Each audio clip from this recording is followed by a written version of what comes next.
That would be a good place to start. One of them is married to one of the wealthiest people. What?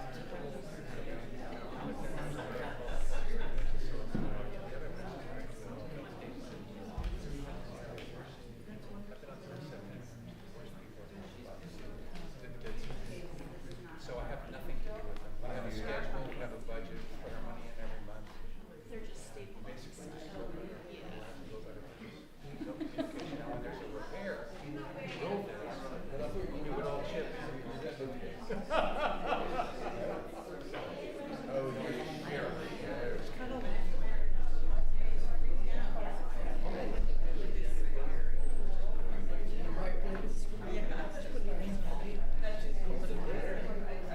why it's amazing.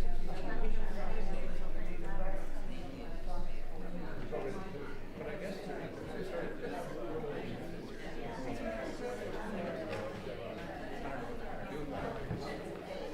Well, we'll just have to see. I'm not worried about it.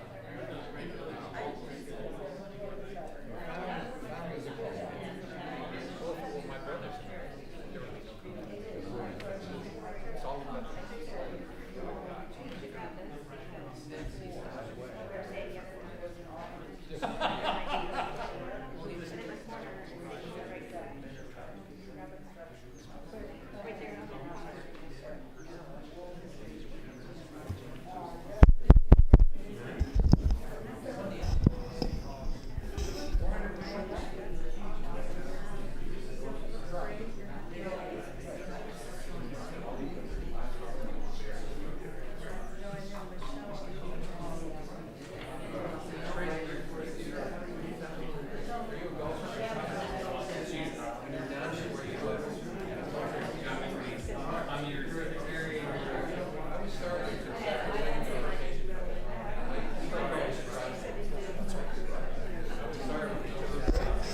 Would you all please take your seats now?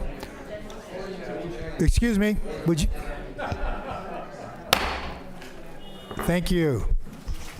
I'd like to call the special meeting of the Carmel Planning Commission to order. I want to welcome all of you. This meeting today is to review the second draft wireless ordinance. So we have roll call, please. Commissioner Allen, Here. Commissioner Delves, Here. Commissioner Locke, here, Commissioner Karapetkoff, I hear. and Commissioner LePage. Here. You're all here. Okay, we have a full house. Okay, the first item on our agenda are the public appearances. Anyone from the public may come at this time and address the Planning Commission about any matters of municipal concern which are not on our agenda tonight. These matters will not receive any discussions this time, but they may be agendized at a future meeting. So is there anyone here who would like to address the Planning Commission tonight on matters of municipal concern which are not on our agenda tonight? At this time, you can come forward. Okay, I don't see anybody in the house coming forward. Is everybody online? I don't have that screen open. I don't see anyone raising their hand, sir. Okay, all right, we'll move on to the public hearing. And the public hearing tonight is the Planning Commission consideration of making a formal recommendation to the City Council regarding ordinance number 2023-006, which would be amend the Carmel Municipal Code, Title 27, zoning, by repealing and replacing Chapter 17.46, telecommunications and wireless facilities, and making conforming amendments to the zoning code sections. I'll let you read all those. It's too many to do. So with that, can we have staff report, please? All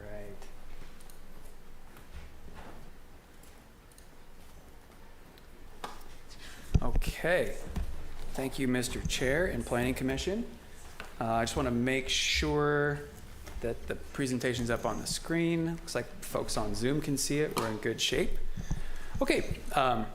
So we're here tonight for the Planning Commission to consider making a recommendation to City Council on the ordinance that would amend our wireless regulations here in the city. That's Chapter 17.46. I want to start with just a little bit of an introduction and a thank you. Thank you to the community. You can see how many people have turned out tonight. We love that. All along the way, we've had really great feedback through all these steps, so thank you to the community. Thank you to the industry members as well who participated and gave us feedback from the industry's perspective. Thank you to the city staff that helped make this meeting possible tonight. And I also want to give a special thank you to Gail Karish, who's our outside counsel, who has worked with me tirelessly on this, including over the last 2 days where we received the bulk of the comments for tonight's meeting, and none of those were small letters. So she and I, and she did a ton of work to help me go through all those and prepare an analysis of those for you tonight so we could actually have this meeting. So there's a lot of thanks all around. As I mentioned, tonight is a hearing. We are looking for some sort of decision on a recommendation to the City Council. This is not a workshop, so there will be a resolution or at least a vote tonight at the end of all this. There's still more to go, though, in the process. As we all know, there's 2 more City Council meetings that will need to happen afterwards and a Coastal Commission meeting. So what I'm going to do tonight is give you some background to start. Then we'll go through the process, and then we will go through those additional comments that essentially are additive to what has been out for nearly a month now. So those will be additive to what we've seen for about a month now. And we'll go through those and we'll look for feedback from the commission and the public. So quick background, as you recall, City Council gave us direction some time ago to draft the strongest ordinance that protects the unique characteristics of Carmel-by-the-Sea. One of the things that's important to remember as we go through this entire process is that the entire city is unique. A lot of times, cities will draft ordinances, whether it's for wireless or something else, exempting or only protecting certain parts of a city. For example, some cities may have a harbor district or a historic district that's most important to them and is most intrinsic to the fabric and the character of that locality. That's not the case here. Every square mile of us, because we're so small and so dense and so unique, our entire city is unique. And that's why we feel that the direction we received from City Council was appropriate and wise to draft the strongest ordinance to protect that unique character from east to west, north to south, border to border. So with that in mind, we did release an initial draft in late 2023. Being the first one who's always okay to admit that I can't do everything right the first time, that first draft wasn't quite right. If you recall, this is the one where we had 3 different ordinances. It was a lot of papers, and it wasn't really the most user-friendly version. So we launched that, but then prior to the workshop, we paused the process and restructured it. And then you saw the redraft, or the first draft as we're calling it, was released in late February of this year. We held our Planning Commission workshop at the end of March and received a lot of really great feedback. That feedback was delivered with this draft in a comment matrix that went through who gave the comment, what the comment was about, how we responded to it, and why we took the approach we did.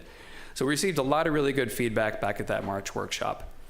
That facilitated this second draft that we have tonight. That was released August 5th. So like I said, about a month ago, we released this second draft, which aimed to incorporate as many of the comments from the workshop as we could, as we felt were practical based on, not practical, as just that we could to make the ordinance as strong as possible based on our analysis of those comments. So what was sent out back on August 5th was a red line version and a clean version of those ordinances and all the accompanying documents. Remember, there's the ordinance, which is the law, and then there's the companion or accompanying administrative documents like the application checklist, the design guidelines, the conditions of approval. This makes up the totality of the package. All of that was sent out. Revisions were made to all of those documents based on that feedback we received. So that's been out in the bloodstream for nearly a month, like I said. So tonight, what you're considering are really 2 things. There's kind of 2 buckets to keep in your head here. There's the ordinance amending Chapter 17.46, which, as I mentioned, requires a recommendation from this commission to the City Council to conduct 2 readings of an ordinance, and ultimately will need to be approved by the Coastal Commission before it becomes effective. So that's a little bit of a longer road to hoe. The other bucket to consider tonight are those companion regulatory documents. The way we have this structured is that those documents are approved only by the Planning Commission. They don't need the additional review and approval of the City Council or the Coastal Commission. Still done in the public hearing, but those documents only require your approval tonight or at a later hearing. That makes up the bulk of the documents that you have there in front of you. So as I mentioned, pretty late in the game, not to poke anybody in the eye, but pretty late in the game, we got some pretty hefty comment letters that went through the draft package that was launched back on August 5th. So we have gone through those in the last couple days, myself and Gail Karish. We've gone through those and done a similar treatment as what you saw with the first draft package. We've created a comment matrix that's available up here on the front counter. We're going to go through it on the screen tonight, and all the commissioners have that in front of them. We literally just finished that about 2 hours ago because of how little time we had to respond to all these comments, but we got there. So we feel like we have all these there for you tonight.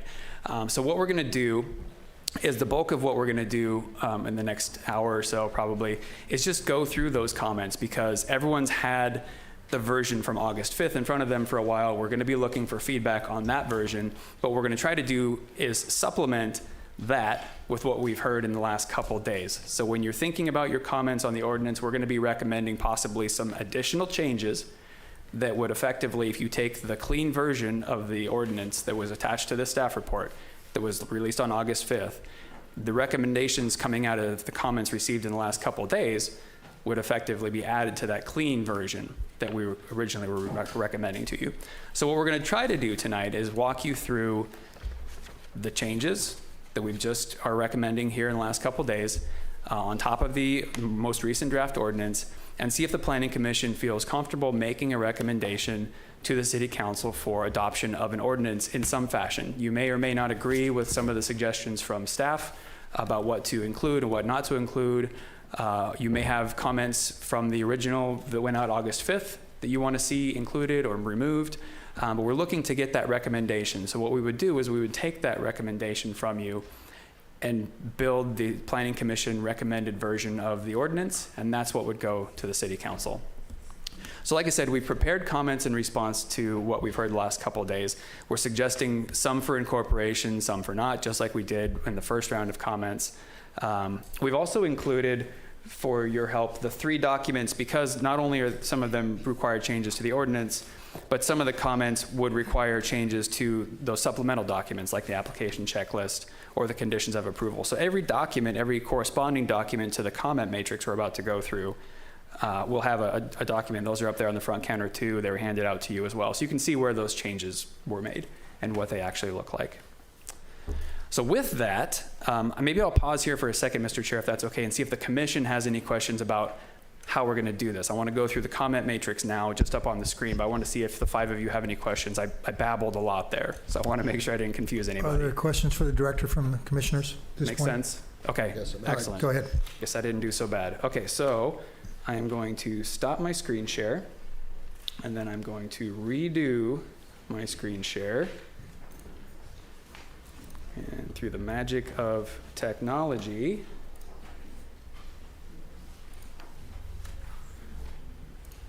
there we go. Okay. And if we run out of copies, we can go make some more copies for folks. And this is going to be up on the screen here as well. So,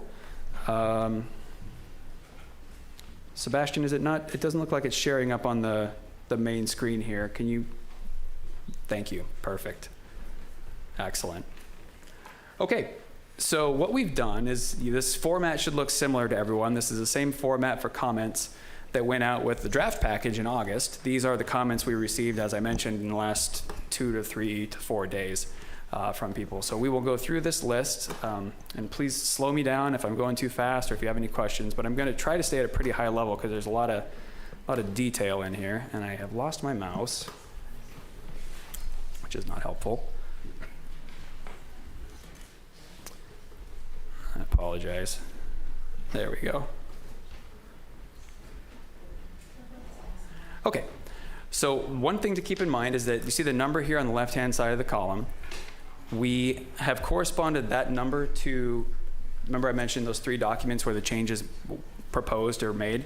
In the comments section of those, you will see those numbers in there, so you can follow along. with those changes.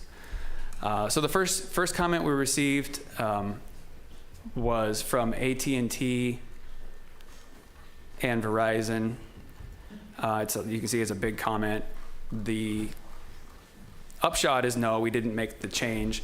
The change in general had to do with objecting to the city's ability to put in preferences for location and some design reviews. So there's a lot of analysis here, but the short upshot is we're not recommending any changes to that. We're happy with how we approach that, and we think it does a good job. So I'll spend more time on the ones where we are making changes, because I think where we're not making changes, it's not worth talking about. Number 2, this is sort of a yes and no answer. So Verizon and AT&T and T-Mobile all made the suggestion that they objected to the fact that we were requiring proof of a special exception. That's an effective prohibition, basically. We disagree with that. No, we don't believe there's any changes warranted, because we are completely within our rights to require proof, and it does not, in and of itself, create an effective prohibition. However, there was some language proposed by T-Mobile, a concept proposed by T-Mobile that staff is suggesting to incorporate, and we can show you the language a little bit later, but the gist of this is that we have language in our code right now, in our city's design code, that when, and you dealt with this last time with the Planning Commission, when there's a design guideline that can be deviated from that makes the overall project better, less impactful, we have a mechanism for that in our code right now for development. So we thought that was actually a pretty decent comment. So we have incorporated that language just like it exists in the rest of our code for development, that if one of the design guidelines can be deviated from to make the overall project better, in the opinion of the Planning Commission, then it allows for that. So that is something we added in there. Comment number 3, and Gail, I should say, Gail Karish is online here, and Gail, if I say something that you want to add to, by all means, please feel free to just unmute yourself and jump in. Kind of doing this free-flowing a little bit since we just finished this recently. So comment number 3, this basically a comment was from Verizon, contending that we can't ask for propagation or coverage maps. We disagreed with that and said no thank you to that comment. Comment number 4 was from AT&T and Verizon. The comment generally was that our design and view and visual impact protection standards were vague or unrealistic, and again, we don't agree with that. We have every right to create reasonable discretion standards. Comment number 5 had to do with the shot clock, and if you remember in the draft ordinance, there was a requirement for an appointment to submit a wireless application, and the reason for that was we didn't want one sliding in across the counter and inadvertently starting the shot clock. We wanted to know when one was coming in. There was a case made, and we thought rather than even dealing with this, there was a case made that in and of itself maybe triggers the shot clock. So to eliminate that, we would suggest modifying the language to just establish a preset application submittal window. I mean, we're here most of the time anyway. As long as the application comes in during that window, it counts. If it doesn't come in during that window, they show up at 4:59 on a Friday, we're not going to take the application. So that then doesn't create the requirement to set an appointment, which is where there's that possible gray area of a requirement before you've even submitted. So this just creates a dedicated time when you would do that. The other thing that they made a comment about, and we don't agree with, was that they had concerns about being able to appeal the Planning Commission's decisions to City Council running awry of the shot clock. But we feel confident in our ability to schedule meetings, special meetings in a timely manner to get them done when we need to. So we were not inclined to remove the appeal authority on this to the City Council. Comment number 6. This was a comment on our spacing requirements. So our ordinance right now was amended, actually. We went from 250 feet to 500 feet, required distance between facilities. AT&T made the comment that it should be moved down from there. We don't agree. We're happy with that. We don't feel that's too restrictive. Number 7, AT&T made a comment about cost requirements. We already have language in there that allows us to take in a deposit and reimburse for reasonable costs. We have every right to be reimbursed for reasonable costs associated with consultants or any experts that are required as part of an application. So we don't agree with that comment. Comment number 8. This one was actually a yes, and we'll see it a little bit more well-defined down below. The basic ask here was we submit a detailed invoice for consultant services because we take in deposit, we pay for a consultant, and then we give them a certain amount of money back. So that seems reasonable to give a consultant invoice. So we've included that into the ordinance. The other comment there, though, had to do with liability, which we'll talk about down in number 17. Comment number 9 had to do with indemnification. The comment received from AT&T was that it was maybe too narrow. So AT&T didn't provide any language. But what we've done is we have indemnification language all throughout the city's code already for right-of-way encroachments. It's one of your standard conditions of approval every time when you approve a house or a project. So we just modified our indemnification language to be exactly like the rest of the city's indemnification language. T-Mobile's red lines. This was just a request for language. You can see number 10. T-Mobile requested that the language be changed from average untrained observer to a reasonable person. We feel like that accomplishes the same thing. It's basically happy to glad, so we didn't see any problem with that. Number 11 had to do with a substantial change. We didn't feel like this was necessary. The phrasing already tracks federal language. Is it Marnie? I'm sorry. That's okay. So we feel like it would defeat the concealment elements of the eligible support structure, so we're not accepting that suggested change. There was a request to add some additional exemptions for to the list of exempt facilities. The request here was when there is a temporary facility needed, say a building has a wireless facility on top of it and the building has to be demolished, or there's a catastrophic event or whatever, to have some sort of grace where none of the design standards would apply to that. We thought about that one seriously, but at the end of the day, we didn't take up on that because we feel like if you plan for this, for the most part, temporary facilities would be tied to some sort of new construction and would go through the design process. One of the conditions of approval, when you're going to have your temporary facility, this is what it should look like. So we feel like the design standards would still apply to a temporary facility. But again, as we're going through these, one of the things I'm going to be looking from you all, the Planning Commission tonight, is, do you feel differently? Do you feel like, okay, maybe we should have a little carve out for temporary facilities, but no longer than 6 months, and after that something happens. So we're looking for feedback on these things. This is just where staff landed after our review of the comments. So number 13, we said no thank you to these suggestions. You can see they're asking for definitions of things like factual and verifiable evidence. We feel like that's pretty obvious. Again, asking to change the radius from one provider's facility to another. We said no thank you to that one.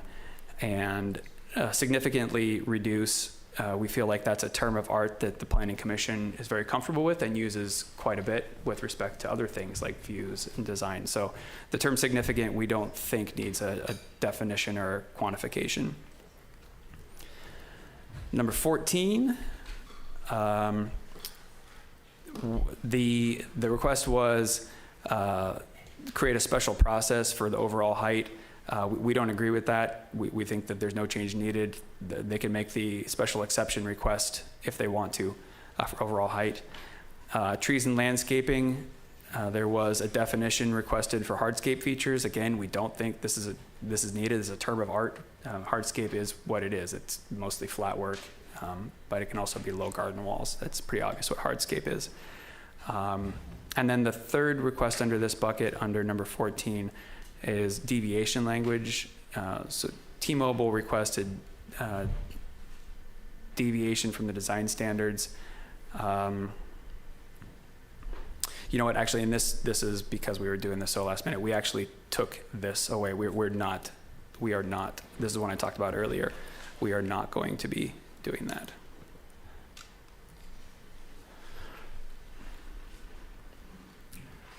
Comment number 15. Brandon? Yeah, Gail. So we are doing that minor deviation, but just not in this section. You Is want that what to? you were just talking about? You're talking about the landscaping. I'm sorry. I was talking about. I know this is where they're asking for. Oh, we are doing that one. Thank you, Gail. No, you're right. This is what I talked about earlier. I apologize. This is what I talked about earlier, where the Planning Commission oftentimes will deal with deviation from one small part of the overall design guidelines to create a better overall project that is less impactful than it would have otherwise been. You guys deal with this on regular development. Thank you, Gail, for paying attention to that. So we will add that one back in. I don't know why my mouse is so wonky. There we go. Okay, number 15, replacement poles require additional poles. This was a request to have replacement poles processed as a type 1 or type 2, basically coming in under the idea that it's somehow less impactful. We don't agree with that. We feel that replacement poles require the same analysis like new poles. It's not just about visual impact, it's other things. So we declined that comment. Number 16, this was just language we didn't feel was necessary. We're happy with how we worded it. It was just trying to add, again, more happy to glad, we thought. Number 17, this has to do with consultants. This is one of the yes and no answers. So the language they proposed about the city shall provide the applicant with detailed invoice. So some of these are duplicative because there's other things in here. So we already talked about that one. We're going to give them an invoice. That's no problem. That's the yes. And then the second one that's a no has to do with advanced deposits. The city and the consultant shall supply the applicant with a reasonable estimate of anticipated costs. We're not going to do that. It's not something we do for development in general. It's going to cost what it costs. And we have our deposits set, but we don't know what kind of project we're getting into until we start working on it. So we didn't think that was a reasonable request. And then the last one under this bucket has to do with liability. And I mentioned this a little bit earlier. T-Mobile had suggested some specific liability language. We don't want to incorporate that. However, we don't need to include this section of liability in the wireless ordinance itself, because the city's code, section 1804-260, already covers liability for things that are not paid. So we have the authority already to take liens on property to assess other financial penalties. So there's really no reason to put it in here in general. So this is just something, while we're not taking their language, it did highlight for us because we looked at ours and said, oh, we don't actually need this. It's just extra language you don't need because the city already, for other projects, when folks don't do things, we can take liens out on their property. So that was unneeded altogether. Number 18 has to do with secondary power sources. We just said no on this one. We thought the concerns were a little misplaced. We take things on a case-by-case basis. Number 19, we feel that this is a very valid aesthetic regulation. Again, we said no to all of these. There's some comments about us not being able to do volume, and things like that because of federal law, but we don't agree with that. I'm not going to get into the specifics of that because we're not incorporating any of it.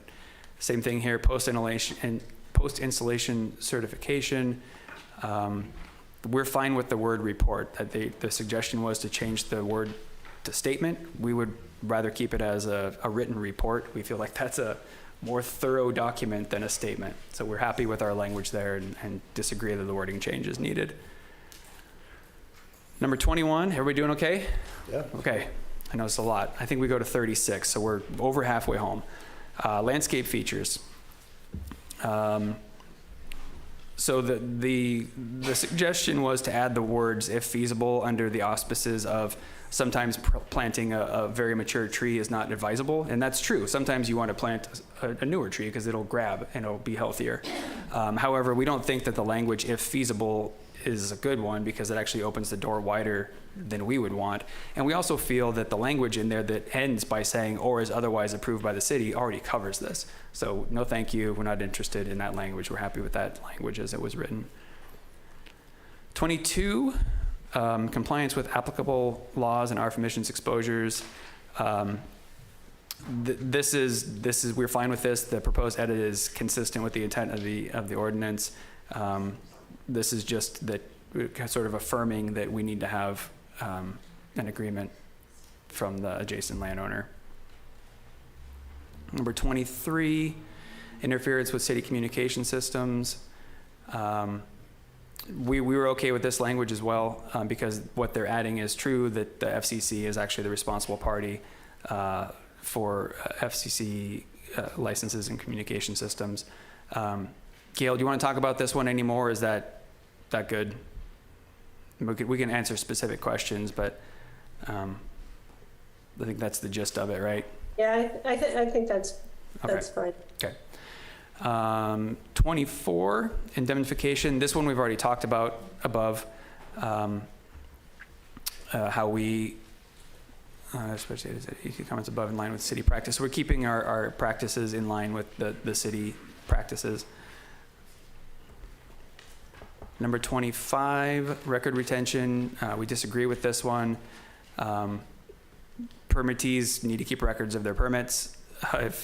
What this comes from is, I think the comment was intended because wireless companies are worried that if they don't have the records for something in the future, it's going to be impactful to them. Yes, it's true the city does have a record retention policy, but it shouldn't be on us to maintain their records. So we said no thank you on that one. 26, for facilities in the public right-of-way. This was another no thank you. You can see the language that was proposed there on the left. We will regulate undergrounding through our own resolutions and code provisions. There's no special provisions needed in this ordinance. So those were all the industry comments that were received. We also received a letter yesterday right before lunch from Stop Cell Phone Towers in Carmel Neighborhoods group, and so I'll run through those comments real quickly. Comment number 27, the request was to strengthen the material inhibition claim information required by the applicant. This was a yes and no, so we were okay with request A, which was to remove the word "or," so we did that. Request B, we didn't do. So and Gail is prepared to talk today because this, understandably, and we all agree, is this materially inhibits thing is one of the more complicated areas of a wireless law right now. So we can speak to it more. But in short, we did not accept request B because we feel that the applicant must provide drive test data, but not for other materially inhibit claims. 28, the request was for the city to require telecom companies to activate their cell sites, all cell sites, before they apply for a new cell site. This was actually in the first round of comments that went out on August 5th as well, in the last draft of the ordinance. And if you recall from that matrix, we actually declined to make that change as well because we feel that it may violate some FCC regulations about putting a moratorium on applications being processed. Because we can't prevent them, and if we take in an application but don't process it until they turn it on, once the application comes in, it also starts the shot clock. So we don't think we can do this, but certainly we can have a conversation about it. Number 29, the city neglects to include the potential adverse impacts on real estate values in residential zoning districts. That's true. This was also an ask. If you recall from your March 29th Planning Commission meeting, we did some research on this. We did not incorporate it in the August 5th draft that went out, and we also are not recommending to incorporate it into this version that's trying to pull in these comments from the last couple of days. We feel that The city's design guidelines that we're proposing for wireless protect those things already that create value for properties. So rather than calling out property value as an impact, we think it's better served to focus on protecting those things that actually make property valuable, because that's defendable, very defendable. We're not sure that, based on the research that we've done, that saying impacts to property value or reasons to deny a project are that defendable, because it's less, it's easier to make the case either way, I suppose. It's not as concrete in our opinion. But again, these are all staff recommendations, and we can have those conversations. And so there was some analysis that was provided, and all these comments, all these comment letters, I should say, for everyone watching, the public, that have come in over the last few days, they were all forwarded to the Planning Commission. They were attached to the staff report, or the agenda that was online. So these have all, the minute we got them in, we tried to get them up for everybody so they could try to digest them along with us. And then, this was a long one. And then that was all evidence that the group had provided about that one topic, so I didn't just skip a bunch of stuff. Number 30, there was a request for strengthening the wireless facility shot clock noticing and community outreach. This isn't really applicable to what we're doing tonight. It's not a thing that would go in the ordinance or the documents. This is more of an operating procedure from my department. And I totally understand this request. When I met with the local group yesterday morning to hear their comments, I recognize that we can try to do something maybe a little bit extra so that people know that a wireless application has come in, but this isn't something that we need to codify. This is just standard operating procedure that we would add on top of our Friday letter, the noticing that we already do. So I wouldn't recommend taking any action on that one at all. 31 is a request for increased public noticing distance. If you recall, in the ordinance, we have the 100-foot hand delivery being done by city staff, and that was very intentional because we require it to be done before we can go to hearing. And if a wireless company says, oops, I forgot to deliver our notice, that shot clock keeps going. So we want to make sure that the hand delivery notice happens. So the 100-foot radius will be done. We had originally proposed a 300-foot radius, which is the same standard we use for all development in the city, 100-foot hand delivery, 300-foot mailed radius. Trying to respond to concerns, we've suggested expanding that in the ordinance to a 500-foot mailing radius. So it goes a little bit wider mailing radius. I still feel like the 100-foot hand delivery radius is appropriate and the most reasonable for the amount of time that it'll take to do. Number 32 was a great catch. Thank you. We corrected this typo. I appreciate people reading our work so thoroughly. It was just we had changed something to 500 feet in the ordinance, but it didn't make it its way into the application checklist, so we've made that change.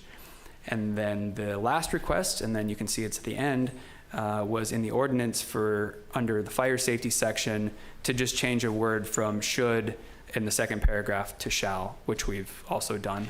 Actually, it wasn't a typo. It's just we've accepted that change.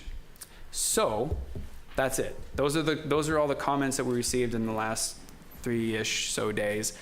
We've tried to distill them down as best we could.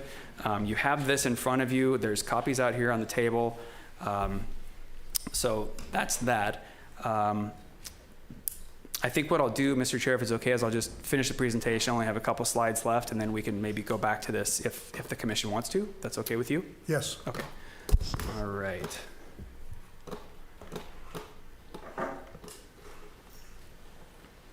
And I don't know why, but the mouse is just not happy with me. Maybe this will be better. Thanks, Sebastian. All right. So I'm going to go back to my presentation.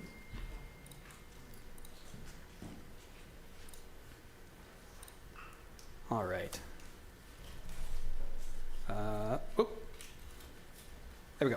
Okay, so we just went through the comment matrix. Thank you for your indulgence with that. I know that was a long slog. So as I mentioned somewhat at the outset, we've got some options in front of us tonight. So the Planning Commission could recommend the resolution as is, which would actually be the version that was sent out with the staff report. That was the clean and red line version. That's one option. You have a resolution attached to your staff report that would recommend adoption of that version right now. That's whatever you do tonight, except for a continuance, would require a resolution to the city council. So option one is recommend as is the version that was sent out August 5th. The second option, which is probably the more likely option of the two, is recommend as amended. So you would still be making a recommendation to city council, meaning that it would be moving on from the planning commission, but you would be recommending a modified version of the August 5th ordinance, either with changes that you had already thought of coming into this meeting, or changes that we just talked about through that comment matrix. So that again would take a resolution. It would just be a slightly modified resolution to the one that's in front of you, and we can do that sort of on the dais tonight. And we would take the feedback from you all, incorporate those comments into the ordinance, and it would just go straight to the city council. It wouldn't come back here for a second meeting or anything like that. Or the third option is to continue this item with specific direction of changes to make, what to do where, and tell us when to come back and what you want us to do. So we would prepare an updated draft based on your feedback and return at a future meeting to run the same exercise of asking for you to make a recommendation to the city council. Of course, in our world, there's always a million other options, but those are the three most possible options tonight, unless the Planning Commission wants to go another direction with it. So with that, staff's recommendation is to adopt a resolution recommending City Council to adopt ordinance number 2023-006, amending our wireless ordinance. And I want to caveat that recommendation to say that that ordinance would include the changes we just went through in the comment matrix, and also to approve those 5 companion documents that we talked about, which is the application form, the application checklist for type 1 through 4 and type 5, the administrative detailed design guidelines that are specific to wireless facilities, and the wireless facility conditions of approval. So we're recommending approval of all those documents tonight as well with those changes, because as I mentioned, some of those changes in the comments that we just went through impact those documents as well. So with that, I will end my presentation, and I am available for questions, as is our outside counsel, Gail Karish. Okay, thank you. Questions for Brandon from the commissioners? Question? Commissioner Delps? It's really a question about process this evening. First off, Brandon, that was really, really well done. I mean, a lot of you have probably not had the privilege of keeping up with all of the stuff that came in, a little from the public and a lot from the telecom companies. They dumped it, the first one on Friday, the rest of them Monday, even yesterday, even Tuesday. If anyone has any doubt as to the desired outcome that the telecom companies want, go read those, because it's so clear they're just used to steamrolling into a community and, getting a proliferation of wireless facilities unfettered by anything. And that's that they just come out of the gates just insisting that those are their rights, and that's what they do. And I didn't think we stood a chance when all that stuff came in at the last minute of not having to delay. Because you can't ignore it, because then they'll say you're ignoring us, and you also have to address all of them, because if you don't address all of them, one will say, well, you're giving the other one favor. And I can't believe how thorough a job you and Gail did of addressing them all. And then I would also point out to our public, these guys absolutely defended us in the way they have suggested this. So I can't believe you did it in such a short time, and at least from my position, did it so well. Thank you. And I really want to highlight Gail Karish, because she's not here in the room, and we've had a bit of a storied here with our outside counsel, and Gail, when she came in and took the lead role, has been nothing but spectacular. And really, I agree with you. When we sit and go through these edits, she's right there with me mentally. She acts like she lives here as well. Yeah. And so I really have appreciated working with her on this. So thank you for recognizing that.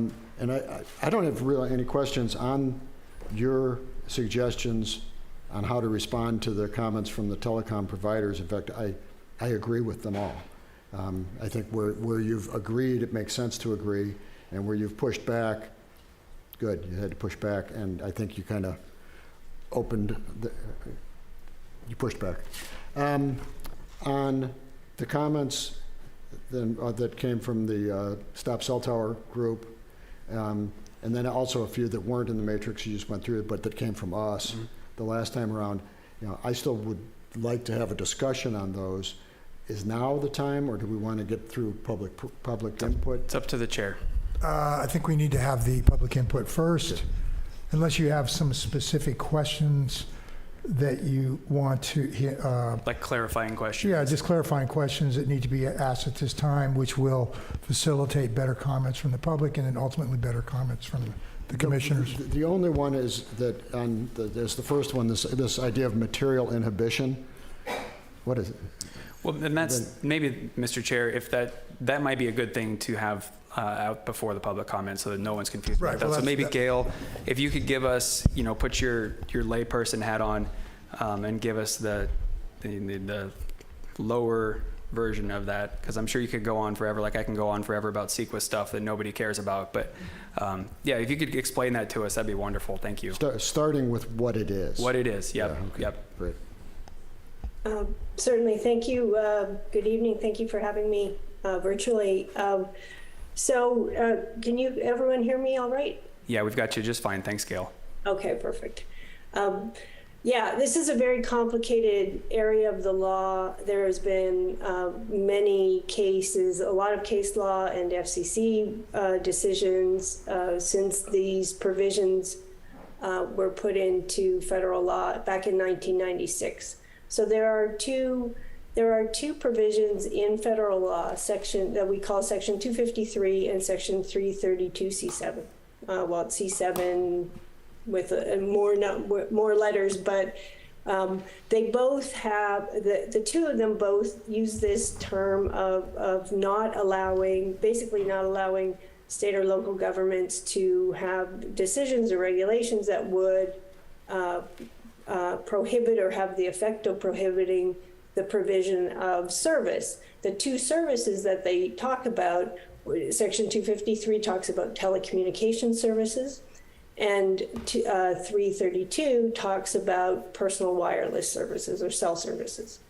So the courts and the FCC, faced with this terminology that you can't have an effective prohibition, have developed various tests for how to interpret that provision. And so one of them was developed in the Ninth Circuit and other places, really looking at the rollout of wireless facilities, and they talked about a significant gap and least intrusive means, right? So a significant gap in service and the least intrusive means of filling that gap. More on the telecommunications side, the FCC in an early order came up with this concept of that an effective prohibition would be where regulation or decision might materially inhibit the provision of telecommunications services. And in that instance, they're looking at, will this regulation have an impact on a provider's ability to compete in a fair and balanced regulatory environment? And actually the case that they talk about quite a bit is this California payphone case, which literally was about payphones. That's how old the FCC order was, and it was a city that had established an ordinance that had some restrictions on the ability to have payphones outdoors in certain areas of the city. And so the analysis of the FCC was whether that restriction materially inhibited the provision of payphone service in that instance. So what we fast forward to 2018, and the FCC, in evaluating in response to industry seeking more relief, had a number of proceedings that were looking at wireless facilities and particularly wireless facilities in the public right-of-way that we would call small cells. And so in the FCC small cell order, and they looked at these various tests that had developed interpreting effective prohibition, and basically determined that with the 5G rollout, which mostly involves small wireless facilities, that these significant gap, sort of least intrusive means test didn't make sense, and a materially inhibits test made sense. And so that's what they purported to do, was reject the significant gap test that had developed in different circuits and apply this materially inhibits test. In the Ninth Circuit, that was challenged. Our firm, full disclosure, our firm represented a very large group of local governments and associations that were challenging that order. And most of the order was upheld. And so in the Ninth Circuit, at least with respect to the 5G services, what we would say just the small cells, the court upheld the FCC's order saying that materially inhibits test should apply. But we would argue that upholding that test with respect to small cells, the Ninth Circuit didn't go so far as to affect the significant gap test for other non-small cells. So if it's a macro facility or something like that, we still have the old test that the Ninth Circuit would still apply. That's some controversy, because certainly the industry has been arguing materially inhibits applies all the time. But we wouldn't agree with that. So right now, so your question is what is material inhibits? How do you kind of demonstrate that? And that's something that there's a lot of cases just coming out now that are trying to figure out how to apply that test. And in circuits other than the Ninth Circuit, in some instances, the lower courts have said, we simply aren't going to apply that material inhibits test because we follow the precedent that is set by our circuit. So say in the Third Circuit or something like that, or Second Circuit, and until they tell us as a district court that we have to apply material inhibits standard, we're not going to apply it, despite the FCC order. So there's a lot of sort of things swirling around right now, but in the Ninth Circuit, we don't have that.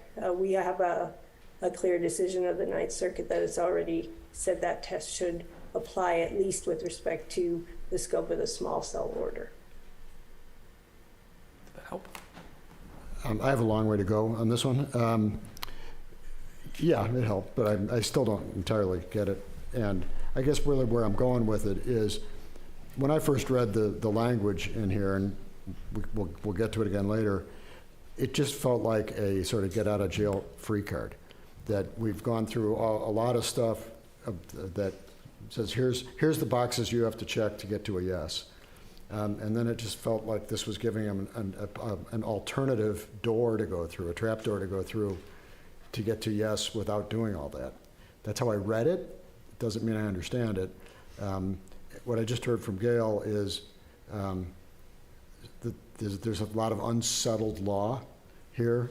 And so I'm just curious, why are we, I'll put it this way, what would happen if we didn't have that paragraph?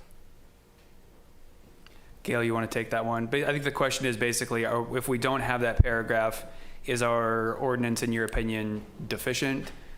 Maybe just slightly less strong? What do you think the outcome would be if that paragraph just went away? Thanks, Brandon. Okay, so the paragraph I think you're referring to is not actually in the ordinance, right? It's in the checklist? Yes. Yeah, and so the checklist is the city's list of application requirements. So, if an applicant is asking for a special exception, claiming that they that there may be an effective prohibition if the city were to apply whatever standard they're trying to get out of, then what we've said is you have to provide the evidence to demonstrate that that would be an effective prohibition.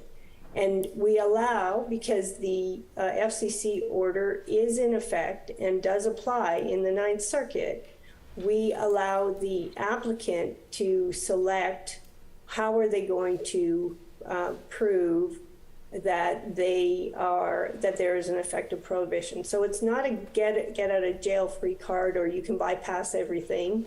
That we put down the application requirements because if we do not put down application requirements, then we can't say that something's missing and stop a shot clock. So that's why we made an attempt to say what the requirements would be if you were arguing that a material inhibition applies here.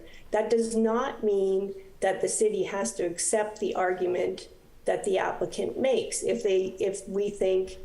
the city thinks that the applicant didn't make their case or they didn't check the right box and they're claiming material inhibition when they're not entitled to, then the evidence doesn't have to be accepted. It just is an application form that allows for them to submit the evidence. But if they don't submit any evidence, which was one of the concerns of the community, that there would be circumstances where people would just make a claim of effective prohibition at a hearing. And we didn't have an opportunity because we didn't have in our application form anything that said you have to submit some information in advance to demonstrate, make your case for effective prohibition under whatever standard might apply. Thanks, Gail. Okay. Are there any other questions from the commissioners for the director before I open this up to the public? Okay. Thank you.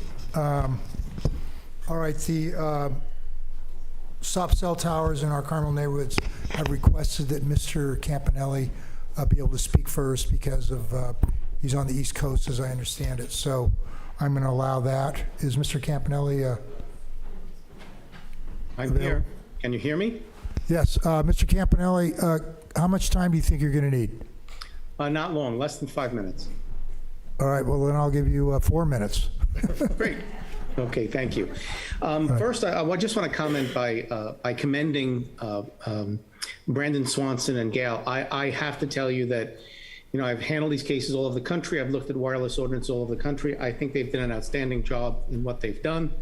Much of the things that I would have discussed tonight, I don't have to, because I too reviewed the letters you received from the carriers, and basically all of the comments that I would have made have already been addressed by Mr. Swanson and Gail. I mean, they did their job, and they did a very good job. They did a very good job detailing the nature of the aesthetic resources that are unique to the city of Carmel-by-the-Sea. And I think I told Brandon some time ago, of all the local governments I've handled cases for, you have by far the most beautiful aesthetic resources that deserve protection. And your ordinance goes a very, very long way to doing that. In fact, they've done such a good job. There's really only 2 issues I want to discuss with you. And one of them is kind of simple and one's a little more complex. So the first is, the first time I reviewed the draft of your ordinances, I did recommend that you codify in the ordinance for the finder of fact that they can deny an application based upon a potential adverse impact on property values. Now, I know Gail thinks it's not necessary, and it may not be necessary, but I can tell you this. As a litigator who's been handling cell tower cases under the Telecommunications Act since it was adopted in 1996, it's always easier for me to defend a municipality when I'm sitting in a federal judge's chambers and I say, well, they denied based upon adverse aesthetic impact, and my adversary can't say that that's not delineated in the code. If I was ever to try to defend a denial of an application by the city based upon adverse impacts on property values, I would be a lot more comfortable sitting in that federal judge's chambers and say, Judge, here it is right in the code. It says that the grounds upon which they may deny an application include but are not limited to adverse impacts on property values. So I'm going to resuggest that that be incorporated into the code, even though Gail may feel it's not necessary. There's no downside to putting it in there. So my recommendation is you put it in there. Now, as far as the material inhibition, that is the cutting issue all across the country. I'm dealing with it every day. And here's the issue that you must be concerned about. Your board must be made to understand the approach that the wireless industry is going to take. In the FCC order that Gail mentioned, the FCC actually went so far as to say, we reject the standard that's been applied by all the circuit courts since 1996. They don't have to show significant gap, least intrusive means. We, the FCC, said they can show merely that a new facility is necessary either to improve an existing service or to offer a new service. Now, that portion of the FCC's ruling was not necessarily adopted by the Ninth Circuit when they reviewed that decision. Instead, the Ninth Circuit kind of punted and said, we don't have to rule on those issues because we already set down the material inhibition standard. That's the standard. Notwithstanding that fact, wireless companies and site developers are making the arguments across the country that they need a facility to improve an existing service. Your board must be made to understand that simply because they make that allegation, they do not have to grant the application. I'll give you a perfect example. Very often I've seen Verizon come in and say, you know, we have coverage with 4G and our success rate is 98%, meaning that when our customers use our phone to connect to a landline, their call is successful 98% of the time. We don't find that acceptable. We want to make it 99% success rate, okay? That type of argument is being reasserted with vigor based upon the FCC's ruling. But not one federal court has yet embraced that argument. Quite the contrary. Federal courts are falling back to what they've said since the act was adopted in 1996.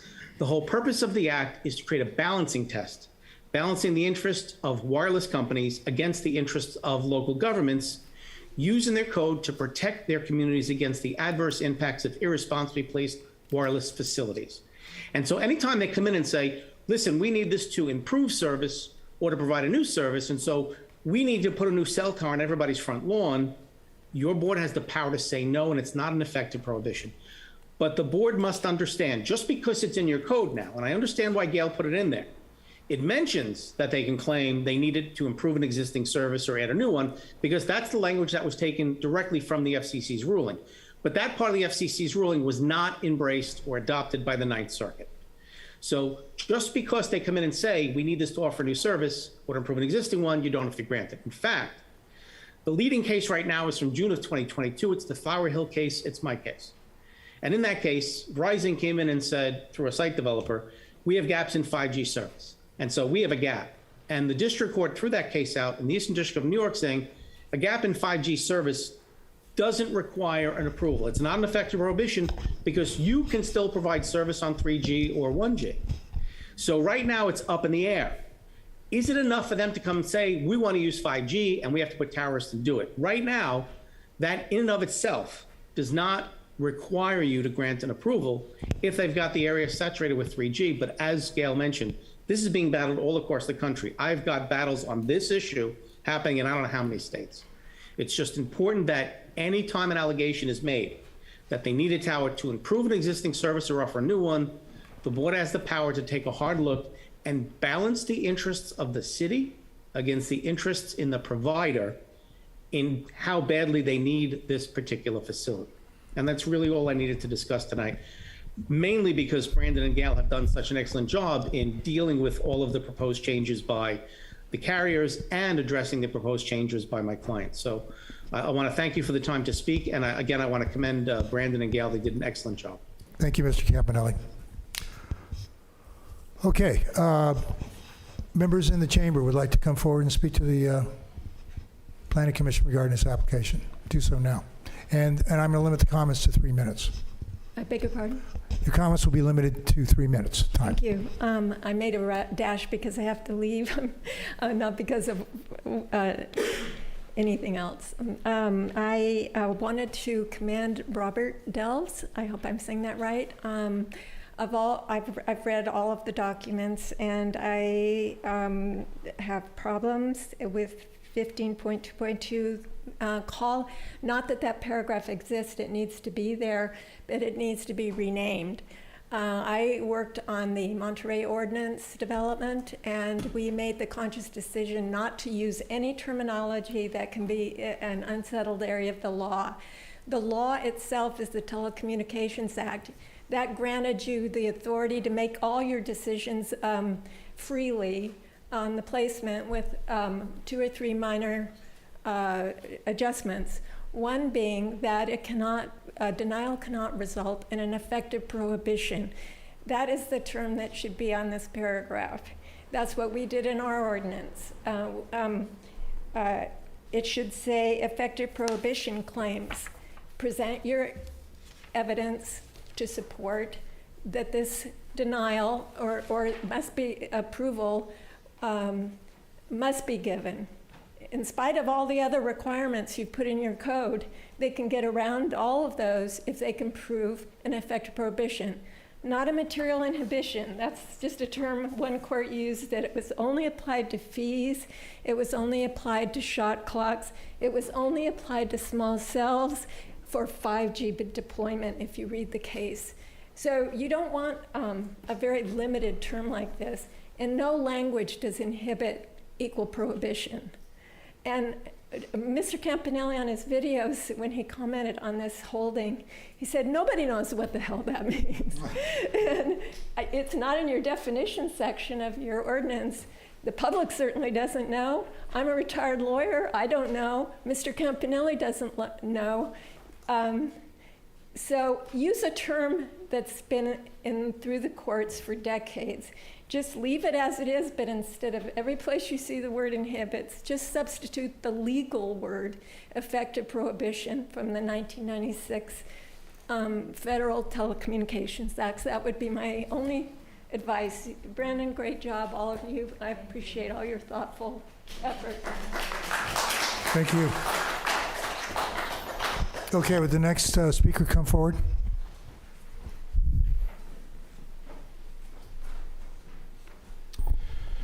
Good afternoon. I want to thank the staff, council, and council for all of your hard work on this, and also the commissioners for your diligence on this issue. My name is Adam Pinteritz. I'm the Government and Community Affairs Director for the Monterey County Association of Realtors. I'm sure the fine people here with us tonight will tell you all of their very passionate reasons and opinions and feedback about this ordinance, but I'm going to focus specifically on something that Mr. Campanelli brought up, which is the acknowledgement of real estate property values, particularly as they are supplemental and substantial and distinct from viewshed. And what I mean by that is that a viewshed is something that, as staff acknowledged, is protected by existing code, but to particularly recognize that that has a particular value, not just to the existing resident, not just to someone who lives there, but specifically and in addition and substantially when that property is sold, which inevitably at some point in its future it will be. And so I'm asking that you take Mr. Campanelli's recommendation to work that back into the ordinance. In response to earlier comments, staff cited the case of AT&T Wireless Services versus the city of Carlsbad, and that the court warned specifically that that exclusion could not be based on property value if that was based on fear of RF. Well, we can concretely eliminate that as the line of reasoning here by specifically stating that value based on the viewshed is distinct from and significant and supplemental to just the viewshed factors itself. After all, how many people in this fine city have $1 million view, figuratively speaking? You can literally attach a quantifiable reason of why that needs to be a consideration that is protected by this code. So I would ask you to take that into consideration, and again, thank all the staff and council and commission for your hard work. Thank you. The next speaker, please, come forward.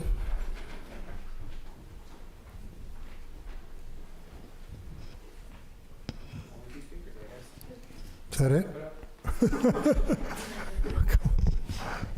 I need my glasses. You change your mind? No, I just need my glasses. Oh.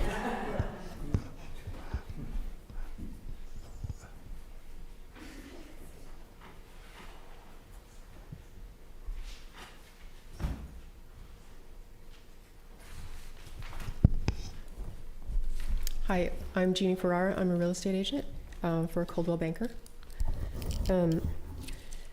As a real estate agent, it's my fiduciary duty to protect the people that I represent. The National Association of Realtors found that 79% of 1,000 respondents surveyed said that under no circumstances would they ever purchase or rent a property within a few blocks of a cell tower. Those who would expected to pay far less for properties near a wireless facility. 57% had previously experienced cognitive effects from radiation emitted by a cell phone, wireless router, portable phone, utility smart meter, neighborhood antenna, or cell tower. 63% of respondents had previously experienced physical effects from these devices or neighborhood towers and antennas. The majority of respondents provided contact information indicating they would like to receive the results of this survey or news related to the possible connection between neighborhood cell towers and antennas and real estate decisions. Research also shows that property values can decrease up to 20% depending on how close a cell tower is from property lines. These proposed cell towers threaten the value of our homes and must be kept out of our residential neighborhoods permanently.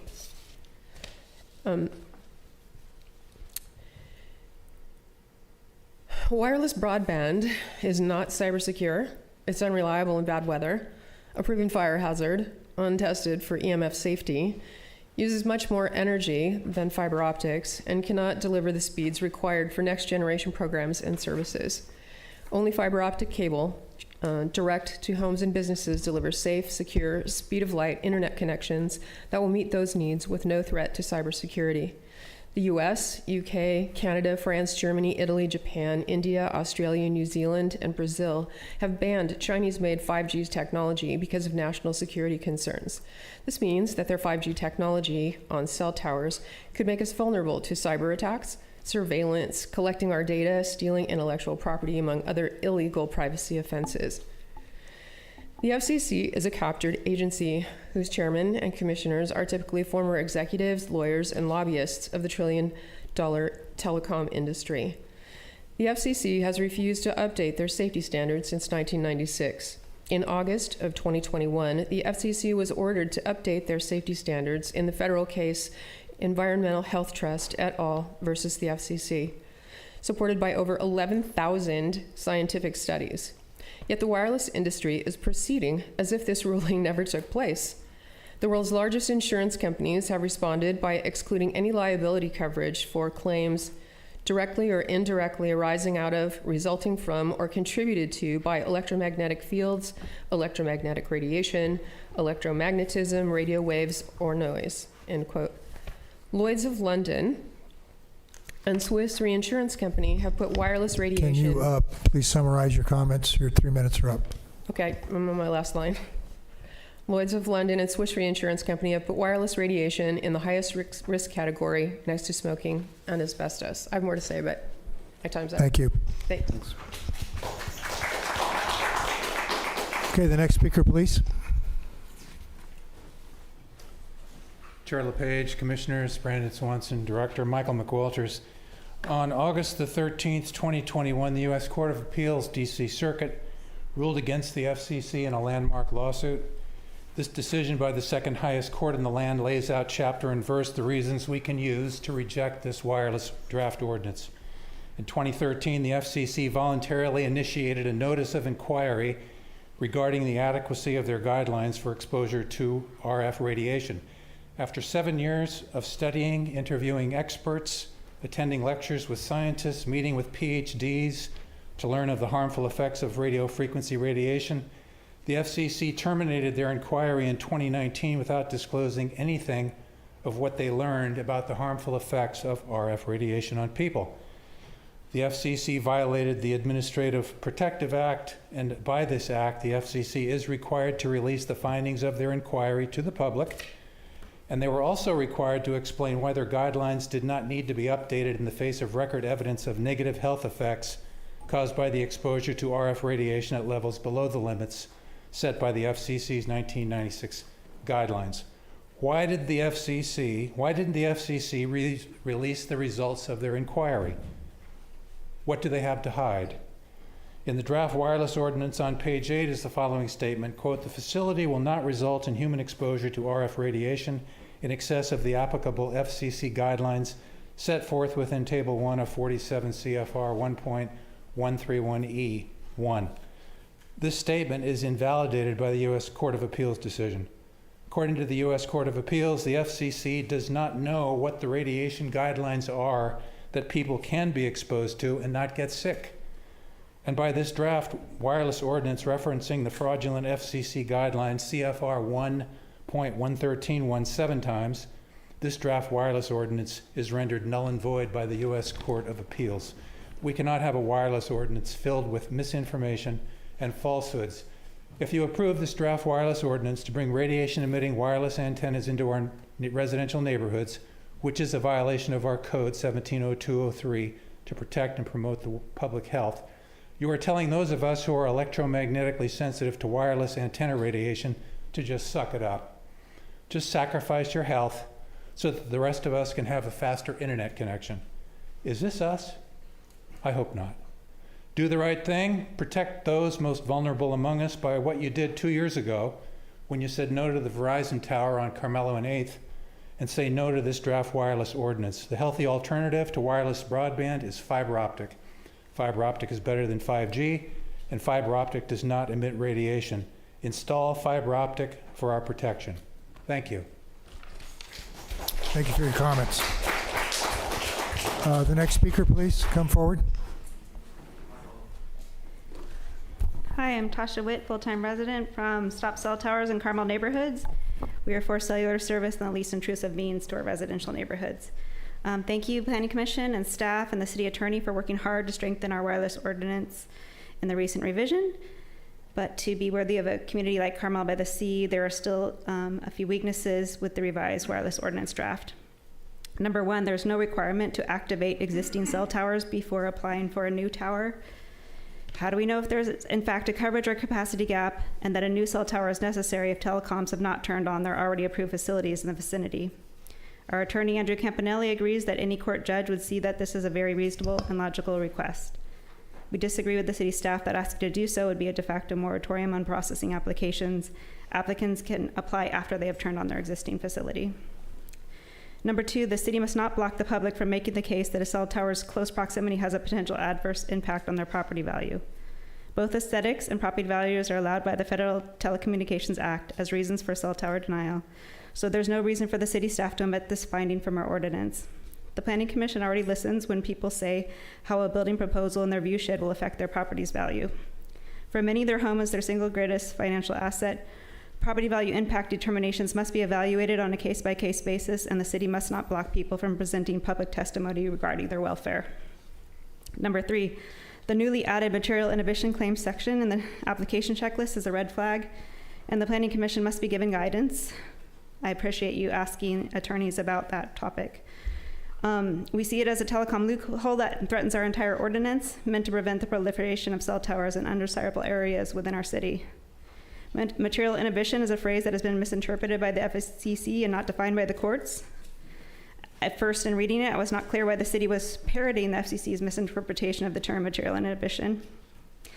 I was wondering whether they were justifying the applicant's definition or the FCC's definition, or if the city was trying to ascertain the applicant's legal defense, which after Commissioner Delves talked to the attorney Gale, it seems that they were trying to elicit the applicant's legal defense.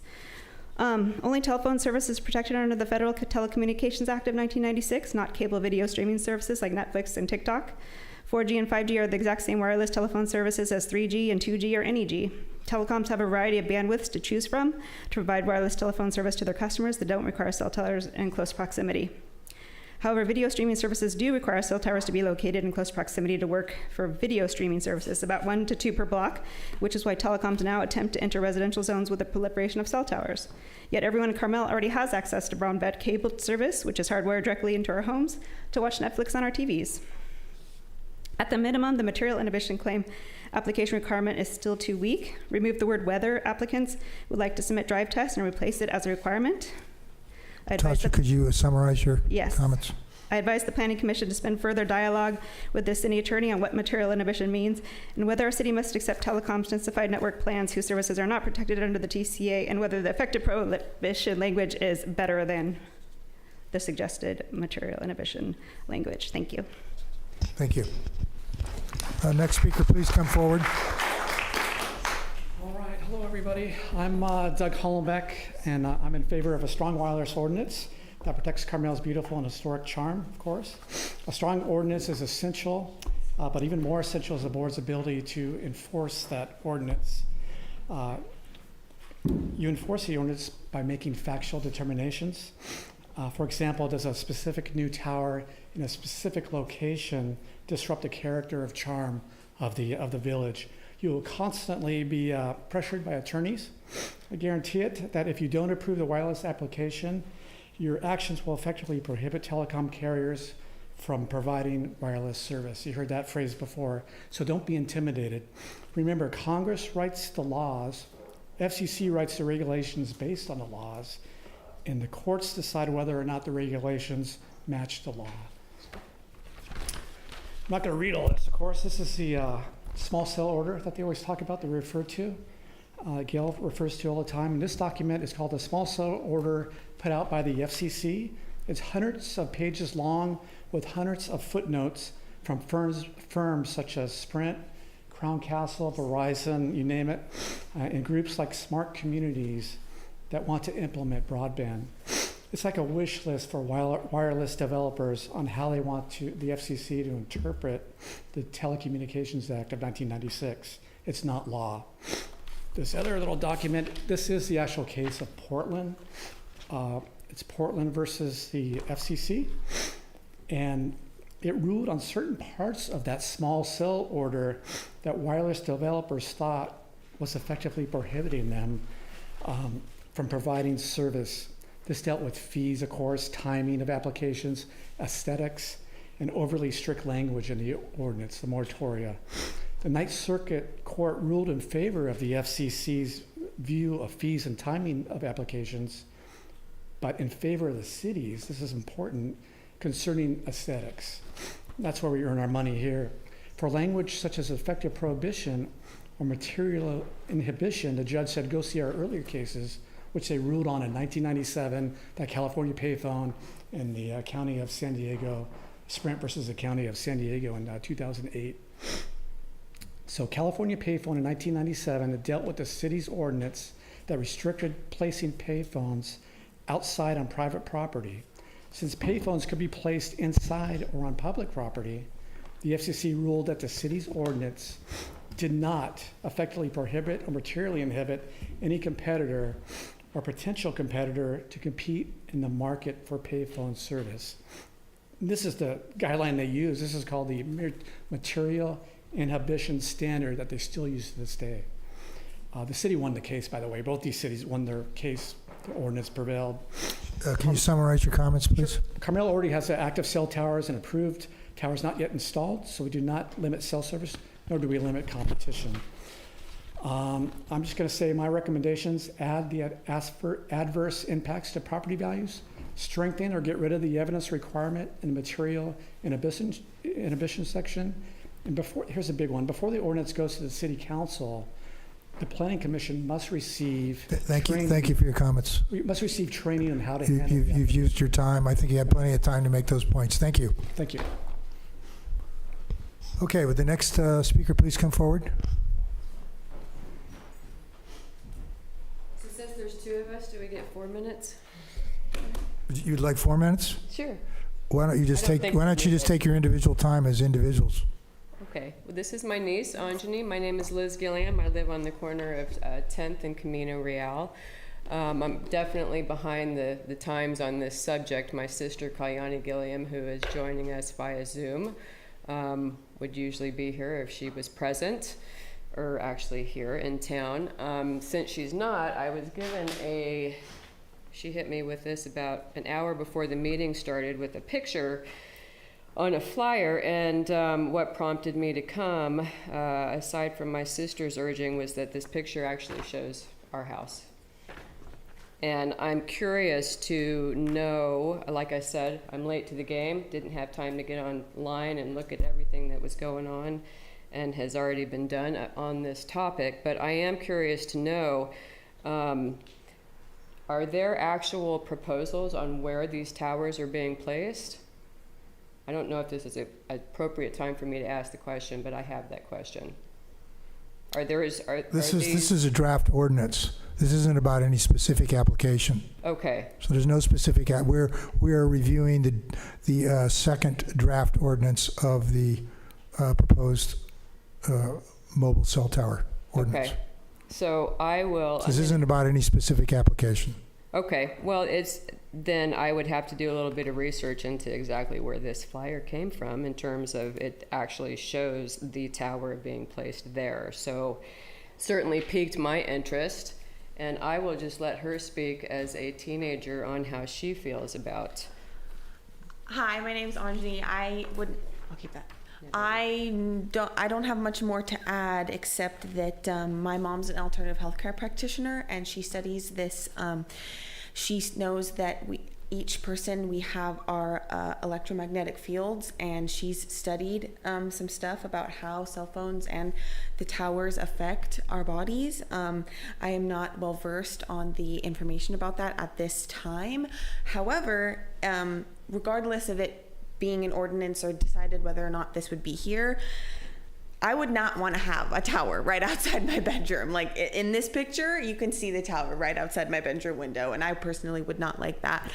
And it just reminds me of also when this was my grandmother's property. My mom had us remove the smart meters that were in that also use RF radiation, like the cell phone towers, because my grandma would sit in a chair that had the smart meter right outside the window, and so she talked to PG&E and made it get removed. So just, I don't know if that adds anything to anything, but that's just my opinion, and that might be helpful. So thank you.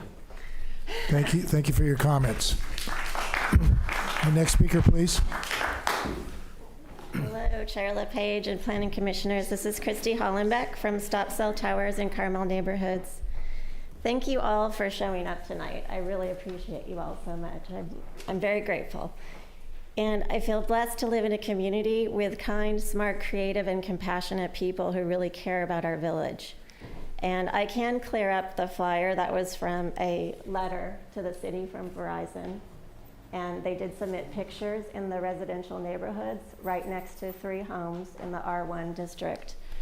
And yeah, it's scary because they are submitting letters throughout this process showing what they would want to put in our neighborhoods. And it's not, none of us want that. So that's why we're fighting. I walk every day and I'm awestruck by the charming homes and gorgeous gardens in Carmel. One day I was lucky enough to tour one of the most enchanting gardens in Carmel. It was filled with a plethora of David Austin roses in various shades of pink. I thought to myself, I want to see more flowers, not towers in Carmel. Flowers represent the natural beauty and the aesthetics of Carmel that we are trying to protect. I don't think anyone moved here because they want a large, bulky, noisy cell tower outside of their charming Carmel home. I think you all would agree. I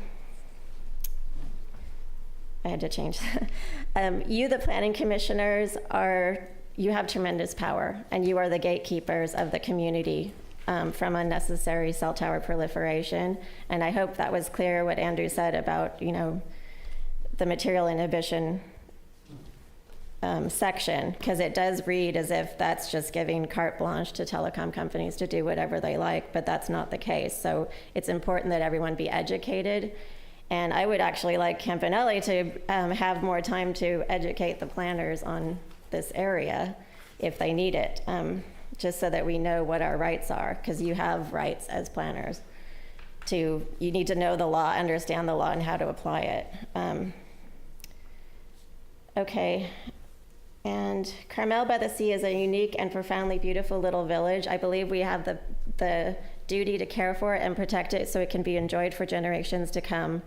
Because we're such a tiny and pristine little village, home prices are high. Our group believes adverse impacts to property values should be a reason for denial of cell towers. Cell towers are like sewage treatment plants. They're necessary, but no one wants one in front of their home. We don't even want one in our neighborhood. I know many realtors and insurance companies agree. And I do also believe that cell towers should be activated before applying for new applications, because one of the carriers, they're already showing pictures of new cell towers they would like, but they don't even have the towers that they have activated. So why should we entertain new applications until they actually show that there is a need? I just think that's a very reasonable and logical request. And thank you so much, and I really appreciate everything that you do. Thank you for your comments. Okay, would the next speaker please come up to the podium? Okay. Thank you for all your hard work on this, to try to protect our community, and the aesthetics of our community, and the well-being of our community, and the animals, and the birds, and the bees. My name is Dante Rondo. I've lived here since the mid-'60s. I cherish what we have here as far as our environment. I see people walking around with cell phones everywhere here, all the neighborhoods, the beach. So does that mean I know gap in service? No, I don't know. I just know what I see is on my neighborhood, up on Guadalupe, people walking by all the time at the beach, on Scenic Avenue. Sure, there may be areas where there's a gap, but I don't know about that. I just know what I see. I hope that we can keep them out, really, out of our neighborhoods, because, once you open Pandora's box, as you all know, you let one in, they're all going to want to come in, right? And then if you get 5G signals don't travel well through trees.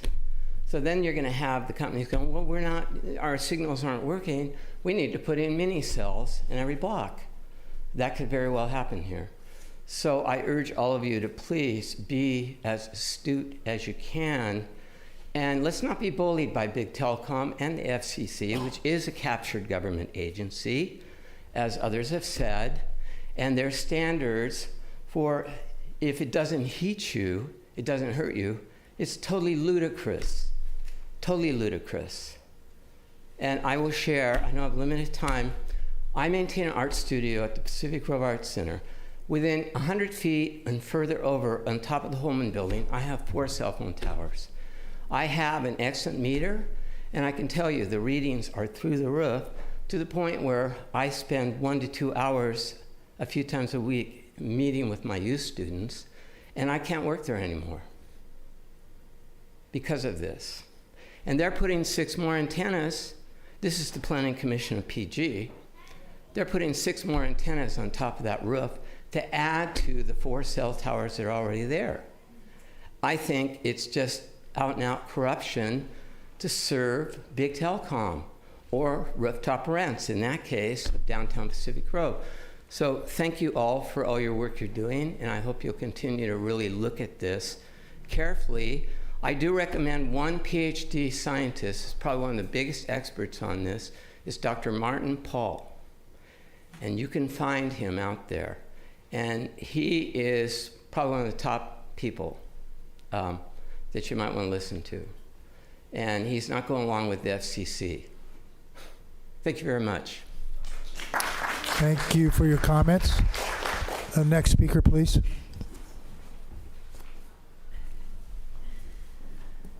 Hi, I'm Christy Ramers, resident and business owner here in Carmel. As a person who has had family here in Carmel since the 1920s, I can't tell you how frustrated I feel to see us cave in any way to giant companies coming in here to change part of our identity. That part being our views and our peace and quiet.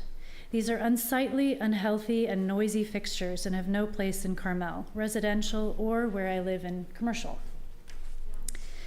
I disagree that this wouldn't affect property values. I think if any of us had a choice to buy a home with a cell tower at the end of the driveway or another one, I think we would all choose the other one and not the one with the cell tower. We really need to tighten up this ordinance and protect us all, and I ask for you to use Attorney Campanelli's recommendations before moving this on to City Council. And further than that, this is an attorney that the locals have hired, and it's meaning that it's important to the locals. Carmel is a place that I have always known as being feisty and forward-thinking and ahead of the game town in the Central Coast, and let's just keep it up. Thanks. Thank you for your comments. Next speaker, please. Planning Commissioners and staff, Carol Hall, Carmel Preservation Association. And I just want to especially thank the residents who have put so much time and energy into what we are all talking about and what we all believe in. And that's Tasha Witt and Christy Hollenbeck and Bob Kavner and Mr. Campanelli as well. And thank you, Brandon, also for all of your hard work. And Gail, I don't know you, but thank you too, and all of you. Thank you. Is there anyone else who would like to address the Planning Commission in the chamber? Okay, is there anybody online that has their hand up? You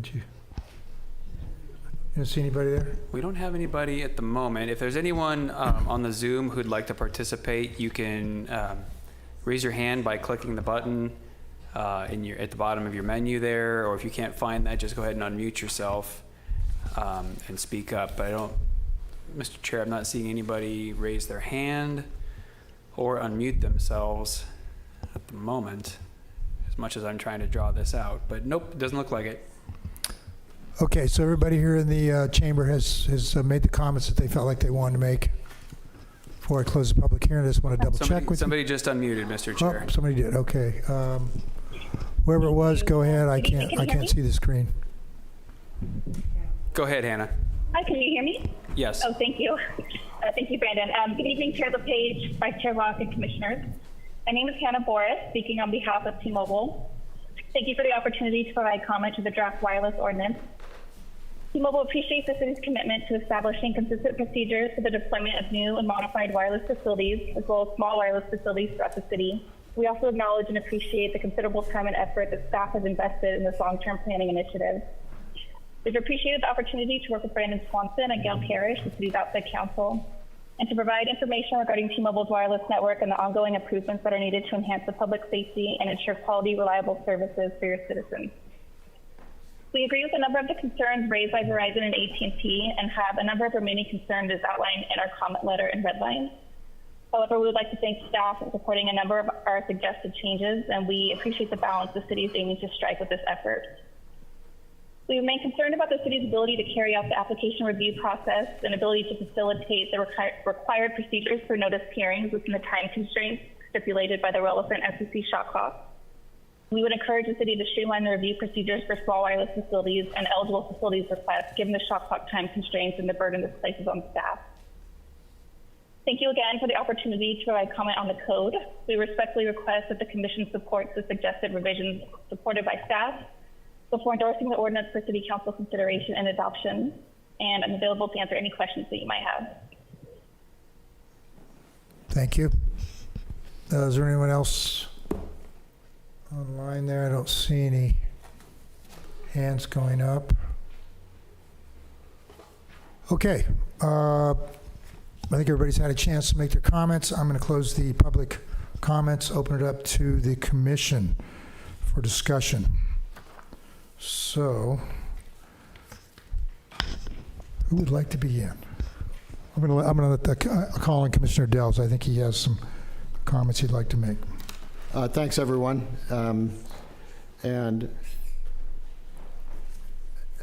Just a couple of comments based on what we've heard is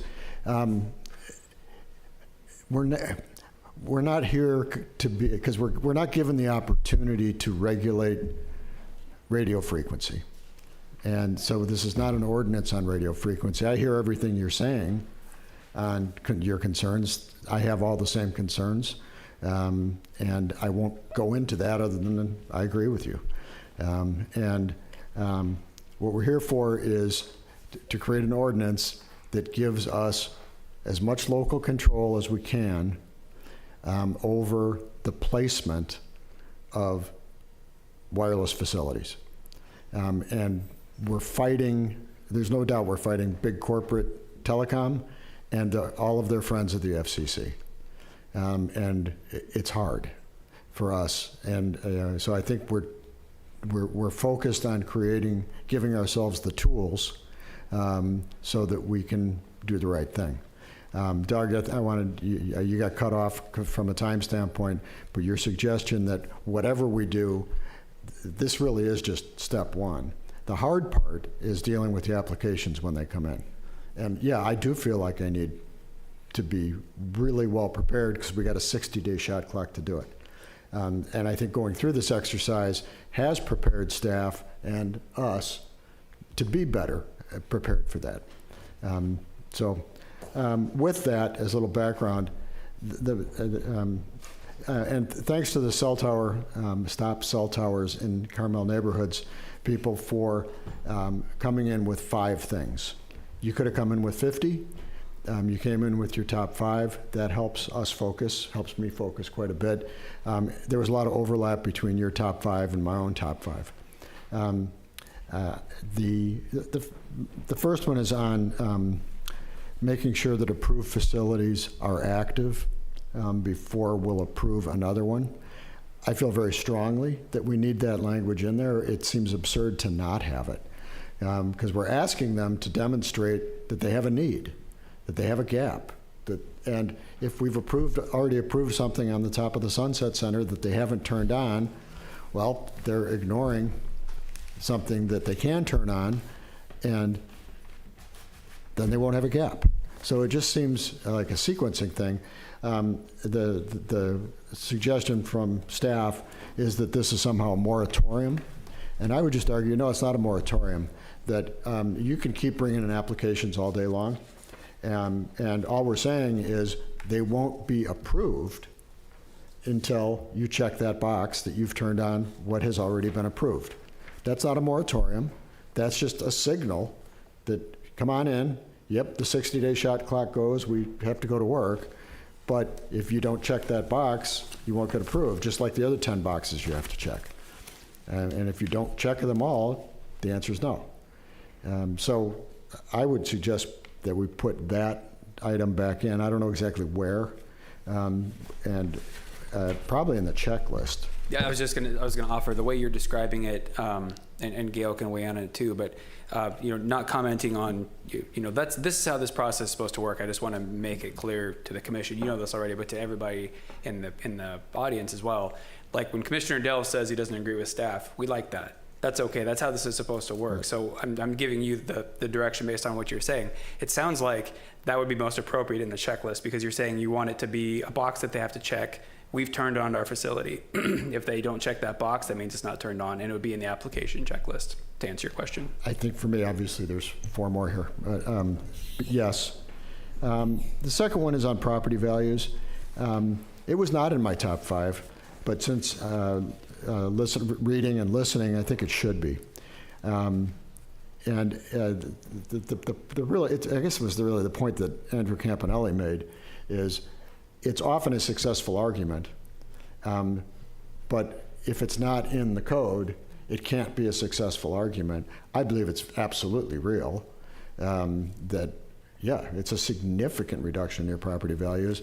And again, the defense provided by staff really focused on the radio frequency path, which again, I believe, but we're not allowed to talk about RFs because the FCC says so. Okay, let's not talk about it. Let's talk about viewshed. Let's talk about the many other reasons why property values might be decreased.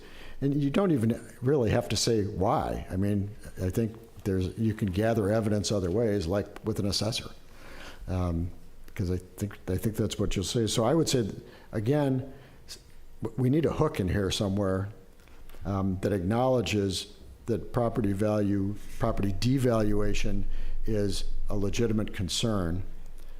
Don't know where it goes.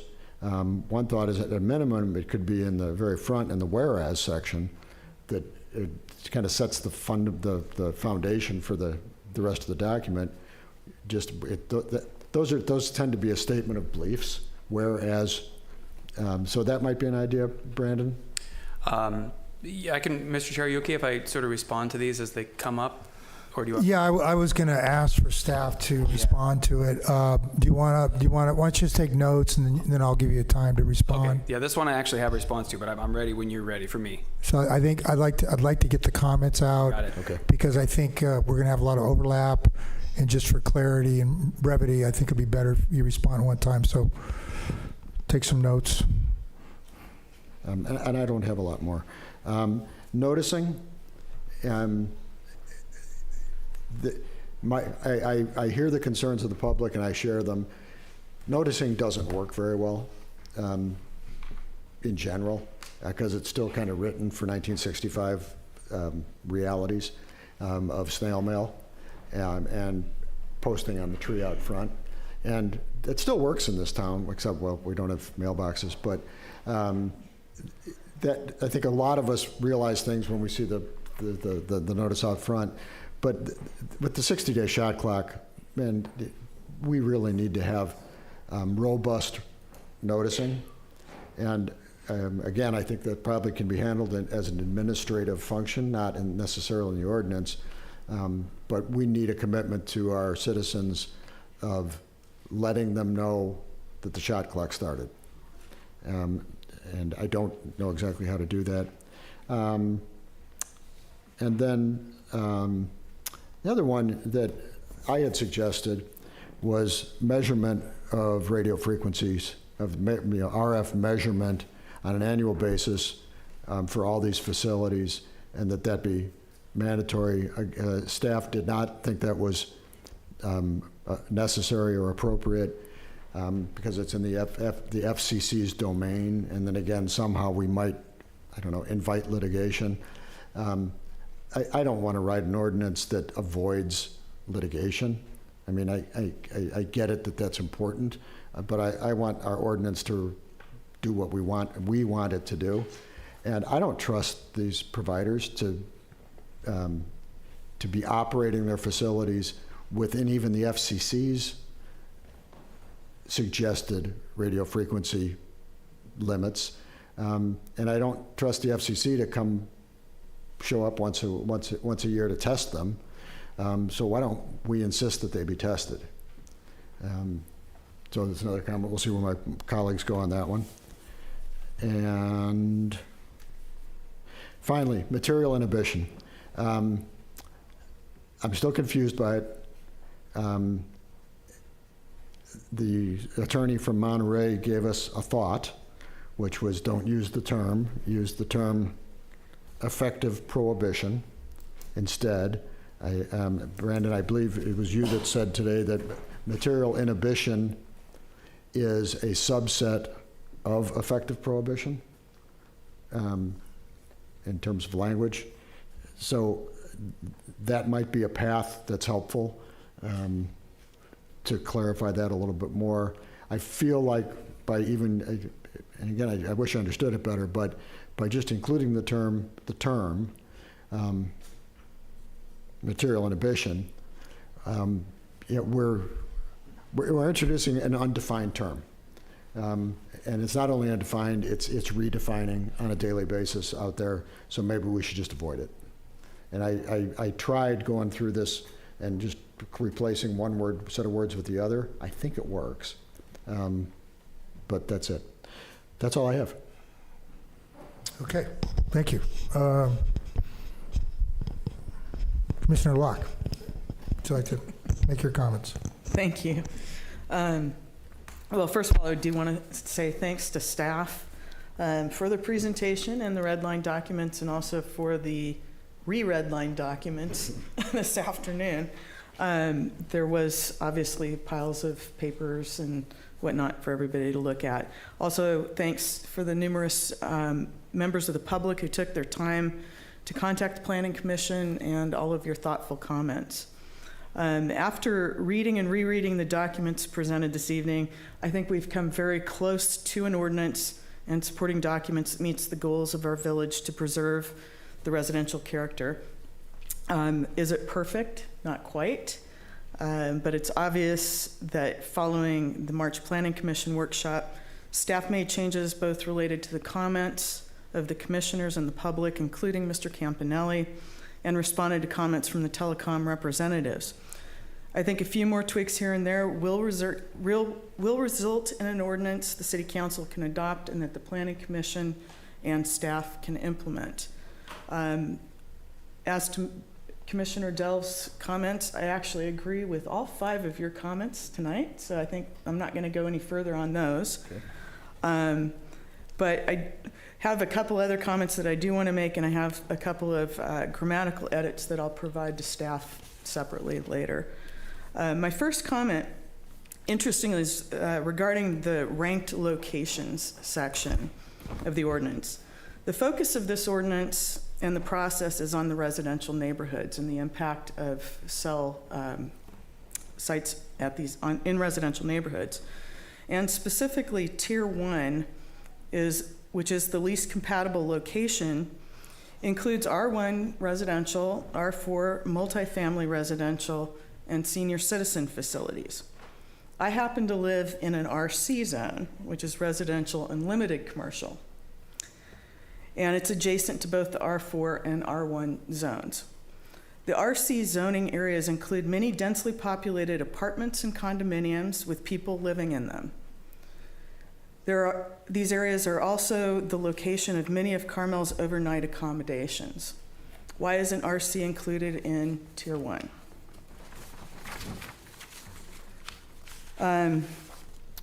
As I mentioned, I agree with the 2 Campanelli recommendations regarding the property values and effective prohibition language. I think it would be, and these are kind of going into all sorts of the different documents, but it would be clearer to see the definitions of type 1 to 5 applications included in the definitions section of the ordinance and not just a reference to the code section. In the design standard section, under the overall height heading, there's a reference to the maximum height of a wireless facility on a new pole. I think the last sentence needs to be reworded or split into 2 sentences, as it could be misinterpreted. There's clear language in the design guidelines. So Brandon, maybe take a look at that in the design guidelines and look at how it's in the ordinance. The security measures section. Commissioner Locke, would you say, I'm sorry, Yeah. I was writing feverishly there. Oh, Would you sorry. tell me the I'll section you're talking actually about? give you a copy of my comments later. Okay. So. One thing I think the chair is going to ask to do is maybe come back through and have a response to you guys' comments. Right. So maybe you could tell, I just want to be able to respond to that. Okay, so in the design standards section, under the overall height heading, so there's a reference to the maximum height of a wireless facility on a new pole. The last sentence needs to be reworded because it can be misinterpreted, that it looks like it could actually be up to 10 feet above the height of the existing poles in the vicinity. And I'd also suggest that it be clarified that the height should be based on the majority of existing poles in the vicinity, as there are occasionally 1 or 2 very tall poles. So you have the language that's in the design guidelines is actually clearer.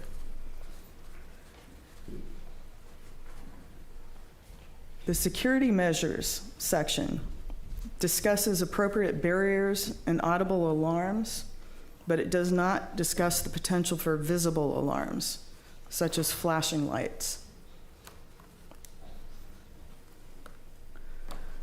Fire safety section, I think, still needs to be beefed up a little bit. I think the application should be more specific about what information and plans are required to approve the application. I think there's also potential issues related to the maintenance of the wires, and that's not just wireless in the sky above our village, and also the potential for landscaping around ground-mounted facilities to contribute to a problem.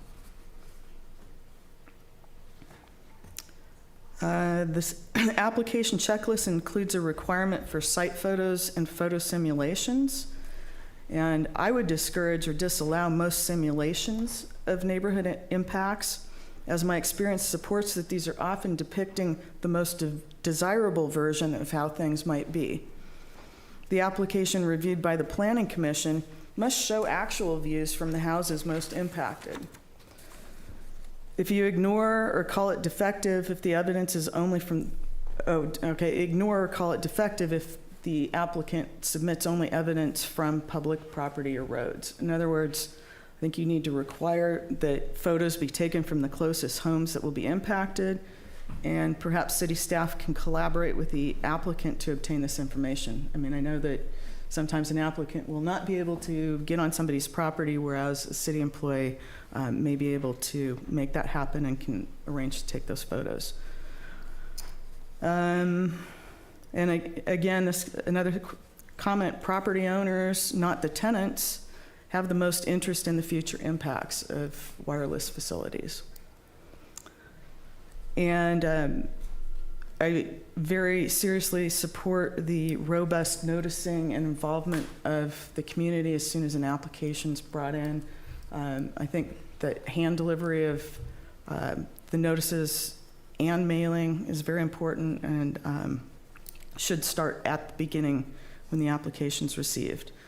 And again, I'd just like to say thank you to everybody for the great deal of energy and efforts that have gone into this process. I think we're getting there, so thank you. Thank you for your comments, Commissioner Locke. Commissioner Allen, your comments, please. Sure, thank you. Wow, thank you. That was very thorough. Thank you. And I would agree with most of the comments that are made tonight. And I want to thank everyone for all of the work and time, their dedication, their commitment, and just the overall concern to get this right. And as Brandon talked a little bit when he first opened up the meeting, this is 1 square mile. We have an international, beautiful gem that needs protection, and I take that very seriously. So the ideal state for me would be that this ordinance is protecting the residents and the city, while also allowing necessary technology, obviously. So I feel that as a planning commissioner, I want to support the strongest ordinance to ensure that we have that protection. So I believe that this is strong. The items that I wanted to be included have already been mentioned, so I won't belabor the point. Both Commissioner Locke and Commissioner Delves have expressed the exact same points that I was thinking.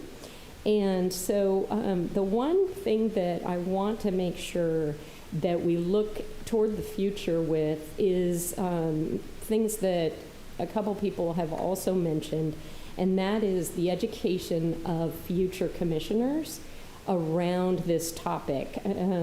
This has been a big educational process for me to try and learn all of this and be able to speak to it. And I believe, and I mentioned it in the last meeting, I believe we should align with a neutral subject matter expert in order to be fully educated on what is needed and what makes sense in terms of the technology. I think a lot of us are, we don't work in this industry every day. We have no idea who is giving us information that we can and cannot trust. So I would suggest that we do have ongoing education for both commissioners and staff around this subject, definitely. And otherwise, I think we're almost there. Thank you, Commissioner. Commissioner Karpetkov, your comments, please. Yeah, thank you. I do support the ordinance. I know the meeting today is about the ordinance only, but I think as a planning commission, we have to have a discussion about our long-term roadmap for communication services in town. And other utilities like electrical and gas, and where do we want to take this infrastructure? Because a lot of these decisions have impact or should have impact over a long period of time. And it is not something that we can do ad hoc when an application comes in. We have to have kind of a direction where we want to go. And with regards to communications, I can only share my personal experience. I do think that we have some deficiencies in town. We need better cell phone coverage, definitely. In most parts of town, I get 1 or 2 bars, and a lot of services do not work very well. We have a lot of dropped calls as well. So if you try to join a webinar or something on a mobile device, it may fail, it may be buffered or delayed. So I am all for improving the communication infrastructure. I agree with my fellow commissioners that it has to be done in a way that doesn't impact our village character. And I'm very much for protecting it. I think that we need to go deeper into the meaning of 5G. A lot of the discussions today were around small cells. And small cell is only one of the 3 options of 5G. We haven't discussed the other 2 options. There's the low band 5G, which is very similar to what we have today with 4G. These antennas can cover up to 25 miles. They can be outside of the city and still provide coverage, basic coverage, very similar to 4G. We haven't discussed the mid-band option, or they call it C-band as well. That's similar frequency as Wi-Fi, but provided from a service provider, right, on a larger area. I understand these cells can be 1 mile, 2 miles, 3 miles, up to 10 miles. That is also something that can be provided by using antennas, placing the antennas outside of the city. Because we're so small, it's actually fairly easy to do that. With the low band and the mid band option, we can do that with antennas that are placed outside the city. And then the most discussion and the most controversy today was about small cells, which is also known as the high band option, right? That's where you have these very high frequencies, and because of that, you end up with small cells and you end up with a lot of antennas, potentially 1 per block. Well, actually more than that, because I saw in comment 6 that potentially multiple service providers can apply to place the equipment on the block. So what are we going to do if 4 service providers come in and say, I want to put my antenna on this street right here, and this is the best spot? So that is a problem. I think the biggest problem is really small cells, high band option. And I think we are allowed to differentiate and say we are more restrictive, or we are trying to limit the small cell deployment because it's really intrusive and it is getting into the character of the village. But the other 2 options, I would say, if there's a reasonable way to do it, and if the service providers come up with a solution to improve the service by using the other 2 options in 5G, I think we should support that, because we do need to keep up with the time, right? We cannot, continue to stay at the same level. Technology is moving forward. We're in a global competitive environment. We get people here from all over the world, and we know what the situation is in Asia and also in Europe. People come in with different expectations in terms of their wireless coverage. With the small cells, the problem with the small cells is that they're not really delivering on the promise of wireless. The promise of wireless is, I'll give you the connectivity without digging a trench and pulling a cable. That's the promise of wireless. But with a small cell, you still need to have a trench, and you still need to pull a cable to that antenna on the block. And that's really the problem with it, because you're not really solving the problem. It's kind of a hybrid thing. It is wireless, but it requires also trenching and what they call a fiber backhaul, right? So that is a problem. And then they have to be pretty close to each other. We said 250, 500 feet. They have to be pretty close to provide coverage. But the biggest problem I have with small cell is the use case. The wireless industry is struggling to define the use case for these high-speed services, because small cell is supposedly delivering more than 150 megabit per second, up to, 20 gigabit per second.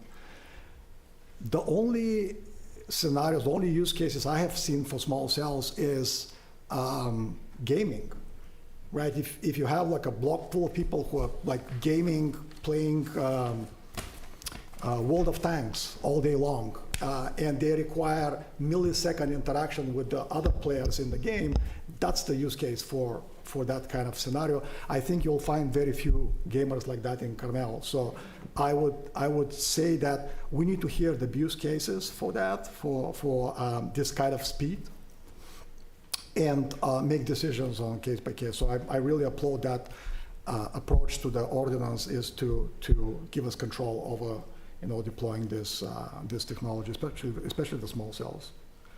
So yeah, in general, I think we can benefit from 5G in improving our service, getting better reception on our phones, being able to do Zoom calls on mobile devices, being able to watch YouTube videos without interruption.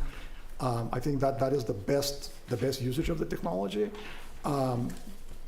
Going to small cells we should be very careful, because it requires, as I mentioned, it requires pulling cables, it requires backup power, it requires a lot of antennas across the neighborhood, basically.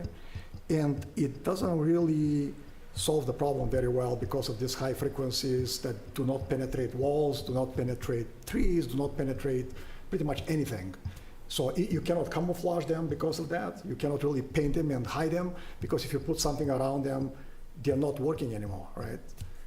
So that is really the problem. Think of it as a satellite dish, right? The satellite dish, when it rains, you lose signal. That's the kind of frequency that they're using for these small cells. So anytime you have a heavy rain, you have problem, right? Every time and we have a lot of trees in town, that's another argument, which creates a natural barrier to this kind of small cell deployments. So I think that is what I wanted to say. I heard some comments about using fiber as an alternative to bring high speed to the home. Wonderful, but we need to plan for that. And it also requires trenching and undergrounding, and it is not a small project. So I would love to plan something like that if we think that's the better way to go. Thank you. Thank you, Commissioner Carpenter. Okay, Brandon, I'm going to allow you to make your comments now. You want to make your comment? Pardon? Do you want to make yours? Well, I'm really trying to focus on this draft ordinance. And so what we've got is some very specific comments made by the commissioners, and I want to hear your rebuttal or explanation of that, and then I'm trying to move us to a point where we can give some direction. Sounds like we're going to need to give some direction on this ordinance and then move along. So that's really kind of my focus. Okay.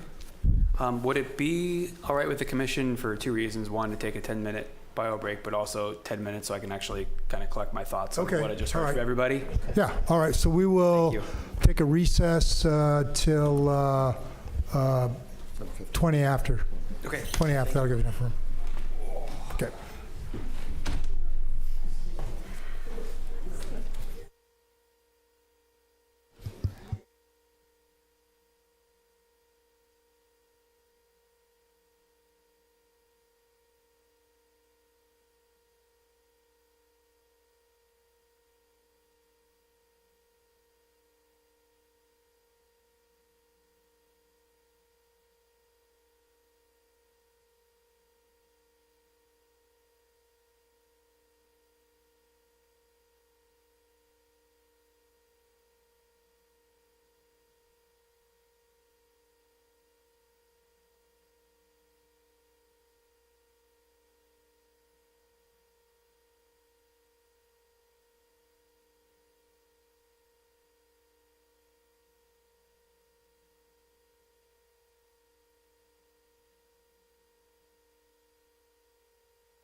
the bathroom, but these pitchers right here with water, and there's the cup, so just help yourself right over there. Oh, you can? Yeah, just help yourself. Thank you for introducing me to the commission today. 'Cause I was sitting there thinking, this is a lost cause, and then you got up and gave me some inspiration. Oh, good. And I was able to deliver my 3 minutes, which was right in sync with you. It was, yeah. And the best comments up here. Presentations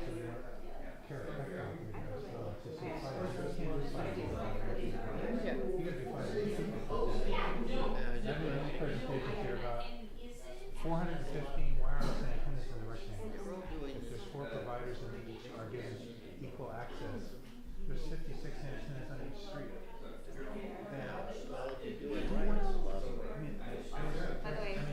He agrees with us on the fiber optic, and he understands 5G. Nobody else has made these comments. He should write a ordinance. And I'm like, That was the best thing. I know. There's 2 different bands that can be outside. So this man's he's on our side. I mean, he's very, He was against it at first, and then okay. Well, no, he's new. It's hard to know where he stands in anything because he's only been here for a couple of months. But as far as the remarks, it's also interesting that page that it's on before that was kind of surprised. Do you live in Carmel? I'm a realtor, but I sell property. My grandfather-in-law got a house on Sea in 1960. So my wife and my sisters co-own tenants in common, and we have a schedule and all of that. But yeah, it's just interesting. We have a knowledge of it. I think he has a background in Silicon Valley working with a company called Twilio. So he's very obviously he knows this stuff. And that thing about the antennas 2 or 3 miles away, it's like there's so many competing interests that of all the people who's spoken, he's the one closest to what we want. At least we know the 5 years they're going to cut down all those trees. And I've been saying that for years. I've been talking about this because they need line of sight. If there's any tree in the way, cut it off and cut it down. And it's just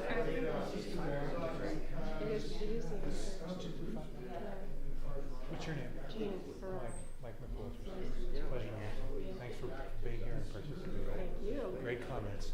Because I was just sitting there going, do I even see anything when you get up? It's like, oh good, a kindred spirit, kindred souls. Any others? Thanks for sounding off. Just, can I call you and see what you're up to? Yes, yes, I don't expect you to stay all night. Yes, thank you. I don't blame you. Remind me. 2 and 3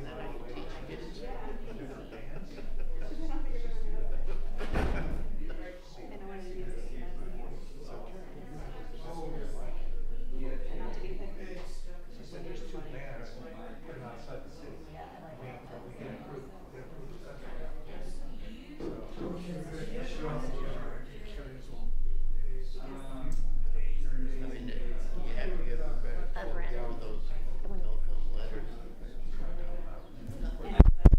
Okay, would everybody please take a seat? We're I'm going to call the meeting back to order.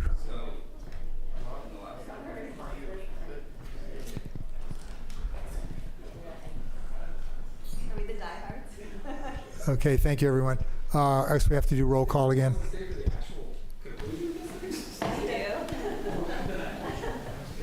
I guess we have to go through the roll call again. Like leaving when the movie's in the Commissioner Allen, here. Commissioner Dells, Commissioner Locke, Yes. Commissioner Karapetkoff, Yeah. and Commissioner LePage.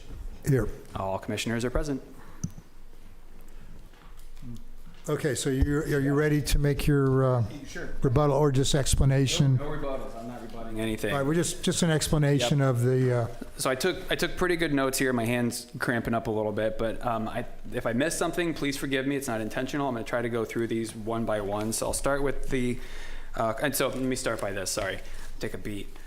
So what I'm going to try to do is explain, either if we feel like we can incorporate changes that we heard from you all when you were going around the dais, or not.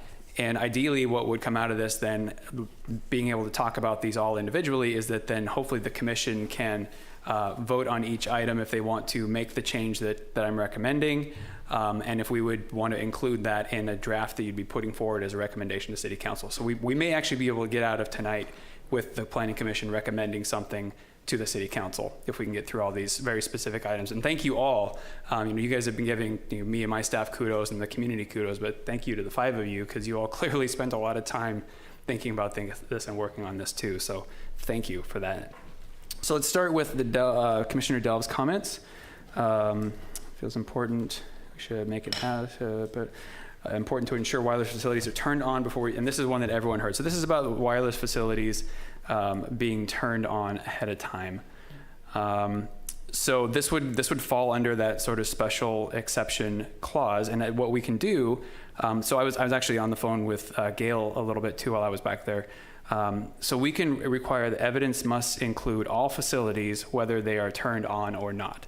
So we still feel like we can't require them to actually turn them on, but we can require evidence, because most of the wireless companies, the way we understand it, they pick by modeling. And so we would require them as part of their evidence that it's a special exception, which is what we're looking for here, that they would have to provide some sort of proof of all facilities, whether they're turned on or not. So they would have to provide some sort of modeling for that. And we can always get modeling verified by a third-party consultant, but we think that maybe meets the spirit of what we're trying to accomplish here, so we understand if there's truly a coverage gap or not. We would at least be seeing what that existing or future facility is going to do. It's, Mr. Chair, if you're okay going through these, kind of doing a little back and forth, is that all right? Do what now? Are you okay with if each one of these, then we just see what the commission thinks about that response?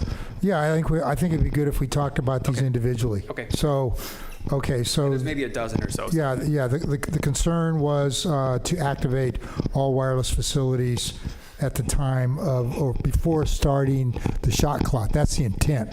The ask was to have all facilities turned on. The ask is different in a few ways, but essentially either have all facilities turned on before we approve a second application.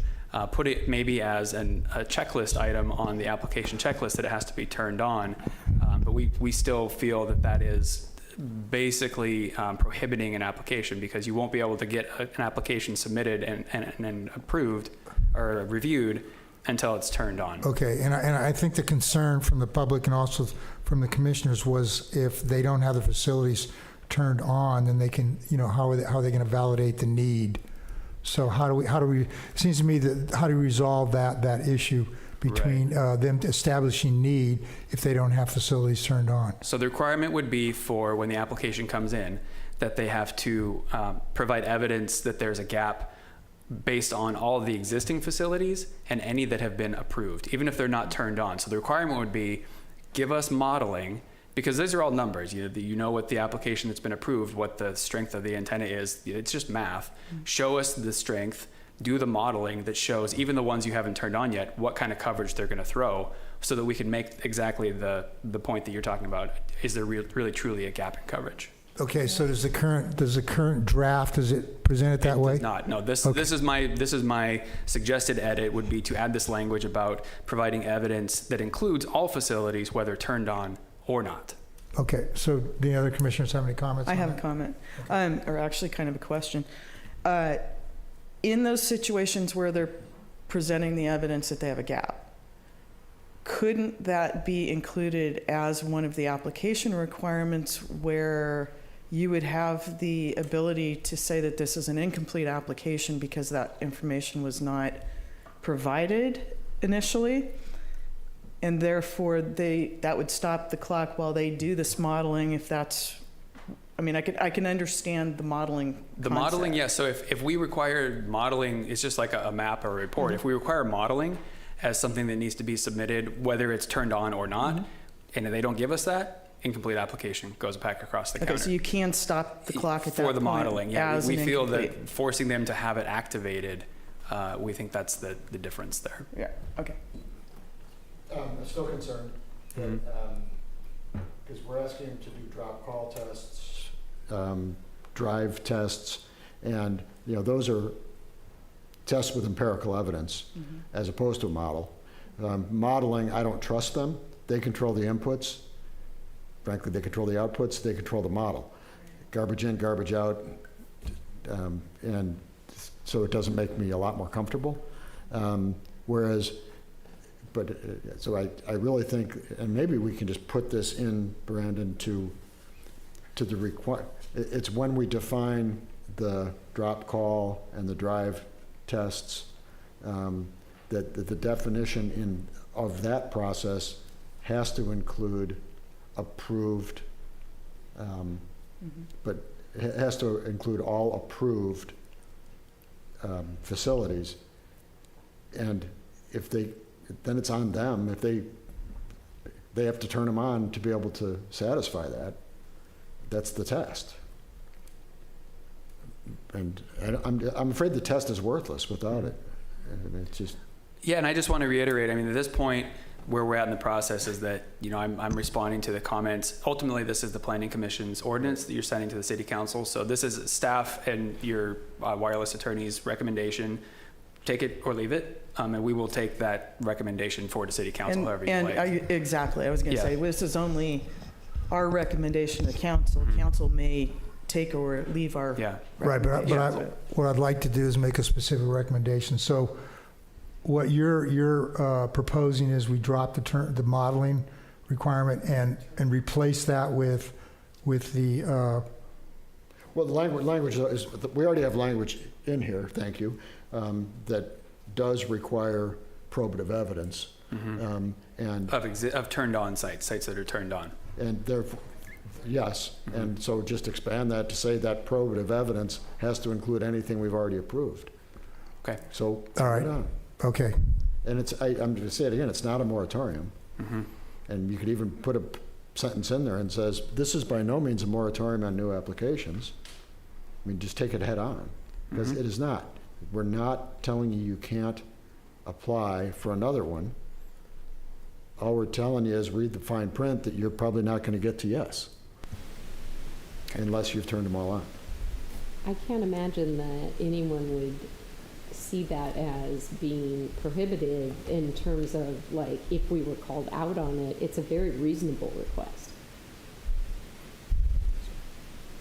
So, Mr. Chair, what I would suggest is for each of these sort of policy conversations, once the conversation's done, which it sounds like it's winding down, just kind of do a straw poll, head nod, thumbs up. We don't have to do a formal vote on these. That will help me know what needs to go into the ordinance. If I was reading tea leaves right now. Well, I'm trying to do that right now. Yeah. Get it done. Let's just do it, and then we'll move on. Yep. So it seems it seems like the Planning Commission is in favor of that. Yeah, I want it in.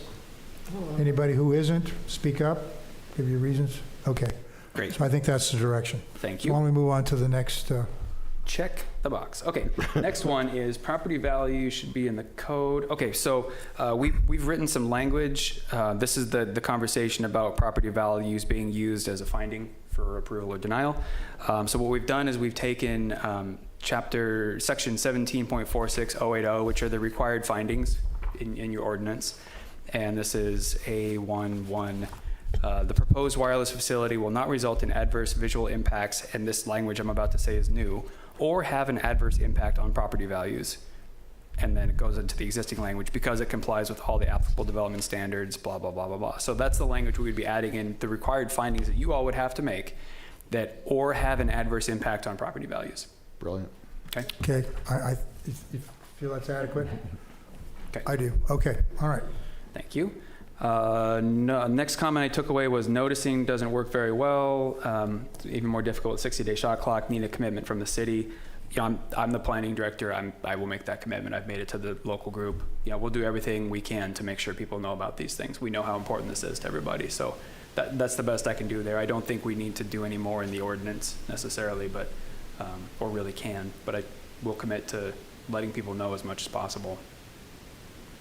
So I guess. And staff has taken the responsibility of the 100.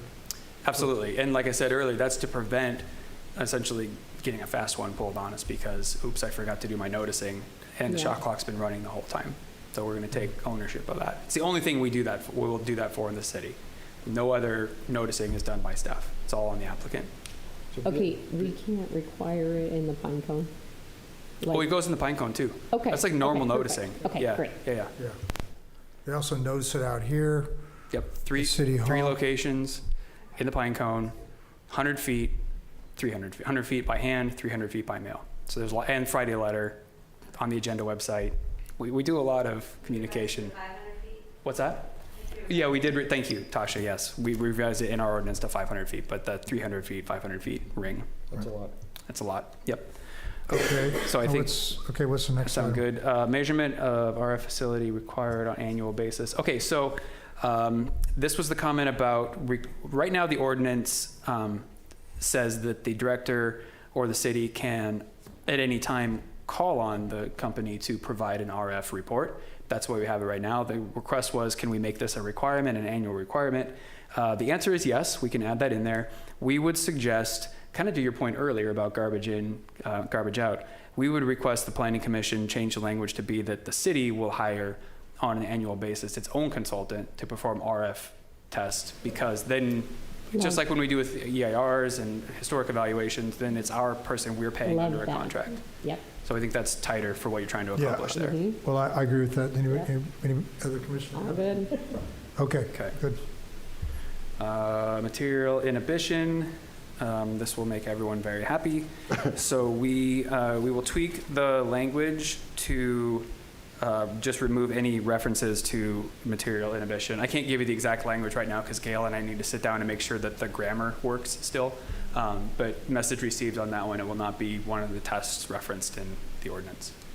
I see a lot of heads going up and down on that one also. Okay, moving on. Then we get to Commissioner Locke's list. Agreed with everything that Commissioner Delves had said previously. Ranked location. So this was a comment that the RC district, the residential commercial district, does include residential, which is true. So does the central commercial district as well. Why would not, like Commissioner Locke suggested, perhaps not including the residential commercial district as one of the tier 1 being most preferred locations? And I'll speak to this. So I'll say right now, this is a total policy call for all of you. I'm going to talk to you about planning and zoning in my world right now, why this is that way. In our code, in our general plan, RC is one of our 3 commercial districts. It is recognized as a commercial district. Yes, it has residential in it, but so does central commercial and limited commercial and service, thank you. And service commercial. I had a total mind blank there. Those also allow for residential. I would offer that the examples that were given, hotels and high density apartment units, those are akin to, especially hotels, which are commercial uses, but they're more akin to commercial uses. You have bigger buildings, you have more space for things to go on top of buildings. In our opinion, it was the appropriate zoning choice as a tier 1. Having said that, it's totally legal. We're not running afoul of anything. If you guys as a group decide that RC should be treated like R1 and not be a tier 1 location. So I just wanted to give that explanation, and you guys tell me what you want to do with your ordinance. Can I ask a question? Because this area, because we're dealing with such a small area, is there even a need for tiers? Like, should we just? There is, okay. And there is, in short answer, the reason we have the tiers is because that gives us the ability to tell the carriers where we want things the least. Like we really, the least, the place we want this the least is in the residential zoning district. So without the tiers, we can't really say that. We need to give sort of like a progression. Okay. And then my second question is the, just for confirmation, do we need words from the checklist in the ordinance, or is it strong enough standing alone with the other items on just the checklist? I assure you it is strong enough on its own. It's how everything else works, and it makes those documents far more useful and nimble for us as a city. Perfect. Yeah. I think we should add RC to it. I mean, we've all been listening to stop cell towers in the residential neighborhoods. RC, it's a residential neighborhood. I think we're all in this. So just to be clear, so that means take RC out of tier 1 then? No, put it in. Put it into tier 1. Oh, to the least preferred. put RC in. RC should be tier 1 with residential and. Right, my head was upside down on that. You're asking to move RC to the least preferred? To the least preferred. Yeah, okay. Got it. Okay. Understood. RC goes to tier 1. Okay, so what's the next item? Next item up for bids is, I watched a lot of Price is Right as a kid. Want to see definitions included in the okay, so this was a comment by Commissioner Locke. In the ordinance itself, throughout the definitions section, so this is the beginning of the ordinance, we have the different types of applications, type 1, type 2 through type 5, just named, and then it references the interior of the document where the actual definitions are. Commissioner Locke's comment was, it would be nice to have those definitions fully written out at the front of the document in the definition section too. This is totally up to you guys. All it does is just duplicate the same language somewhere else in the ordinance, so it's up to the commission. I'll speak to that. Any discussion on that? I'll just mention my reason for it is if I'm looking through the definitions, I just want to see what the definition is. So without having to go back. Yeah, because I had asked some additional questions about this tier 1, no, 1, 2, 3, 4, 5. It's better to have it in the beginning. Yeah. Okay, all right. I'm in agreement with that. Okay. All right. Okay. Last sentence about height and design standards. We're going to come back to that one, the height one. Security measures section. So in the ordinance, there's is it the ordinance or the design? It was the ordinance, I think, the security measures. Yeah. Security measures section of the ordinance. It talks about different alarms and safety measures. It just doesn't use the term visible alarms, which would be like strobes, flashing lights, and there's something going wrong.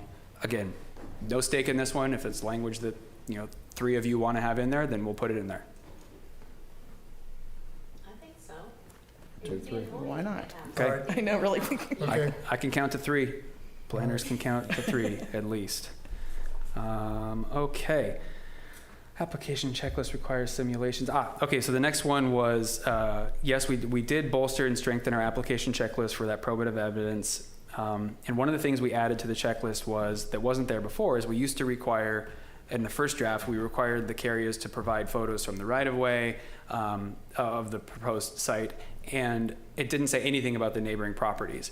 What we did in this draft that you have is we required them to check a box that basically says they will make every effort possible to reach out to their neighbors and go onto their property and take the photos that are going to affect their view the most. And if they can't, then they need to provide some sort of proof to us. That's as far as we can go with that. We cannot commit somebody to making something happen on someone else's property. That we just legally can't do that.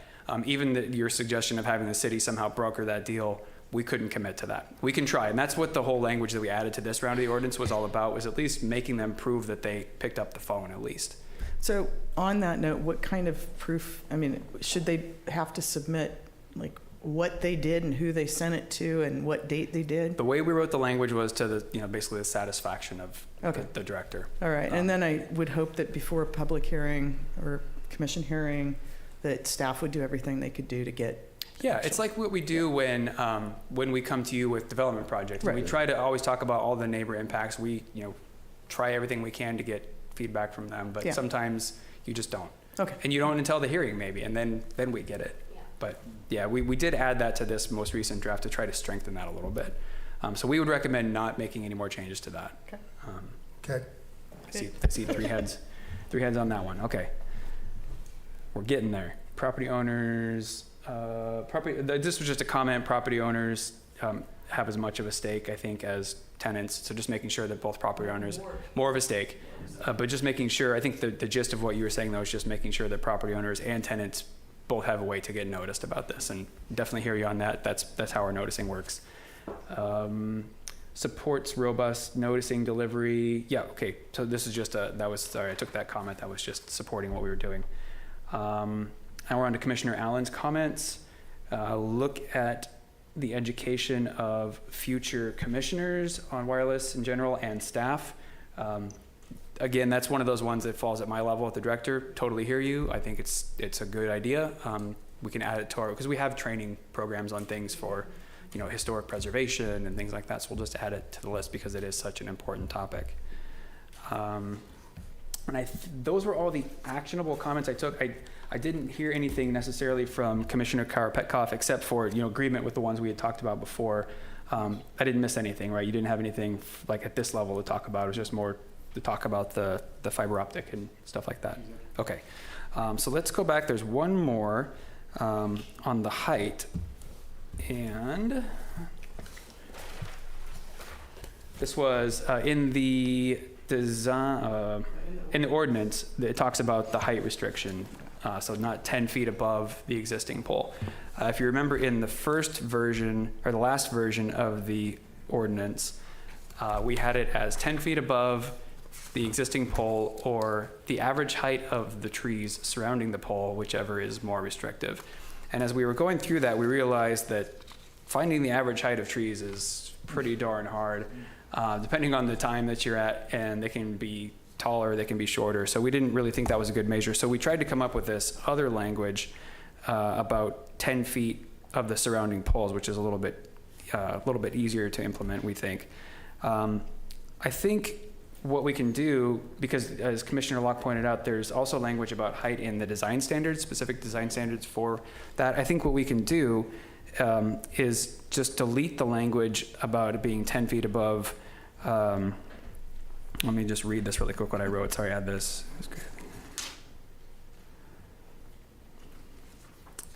So we can add something to the effect of, 10 feet above the existing pole. Brandon, it was just that the way it was spelled out in the ordinance seemed like it's not really specific, that the no greater than 10 feet taller also includes the equipment on the top. I see. And so I just thought it was clearer in the way that the design. So it's more about how it's defined than the actual height itself. It's just make it clearer. I see. Okay, we can certainly do that. We can pull the description of what height means from this. Okay, that's easy. Done. Okay, that was the list that I took from everybody. So please tell me if I missed anything or didn't. Anything that. All right. So what I'm trying to do here is to get us to get to a resolution, which we're going to be the second option that was first laid out for us, which is going to be as amended, an amended resolution with the direction that specific direction that we just gave you. Yep. Okay. So I'm sorry, Mr. Chair. Well, I'm going to make a motion that we have a resolution to make a recommendation to the City Council to approve the second draft with the recommendations that were specifically the direction that was given to staff to present to the council. I can second that. Do we need to add the other 6 administrative? Well, that was my next thing. We want to make that in one resolution, that we are going to also approve the application and the other documents. Can we make that part of the same resolution? Sure, we can add that to your resolution. Absolutely. Okay. Including the were there any changes or problems with any of those? No, just those other documents? nothing that we didn't discuss, just minor. So I would say your motion then would be to approve the documents as presented with minor, non-substantial changes to grammar. Absolutely. I didn't make that motion. No, that's the language. That's what I would suggest your motion. That's my motion. Okay. So. I second. Yeah. Okay, the motion is made and seconded to send a revised draft to the City Council with recommendation of the City Council, and to approve the 6 supporting documents. Any more discussion? Okay, roll call, please. Commissioner Allen? Yes. Commissioner Delves? Yes. Commissioner Locke? Yes. Commissioner Karpetkov? Yes. And Commissioner LePage? Yes. Motion carries. Motion is 5-0. carried. Way to make the sausage, Brandon. All right, and we got done before 8 o'clock. That's impressive. It is impressive. Well, everybody helped. Anyway, I guess that's all. It wasn't. We're adjourned. We're adjourned. No director's report? No director's report. I was going to give myself a 9 off on that one. Okay. All right. Thank you, everybody. Thank you. Well done. Got through it. We got through it. It represents a lot of work. By the way,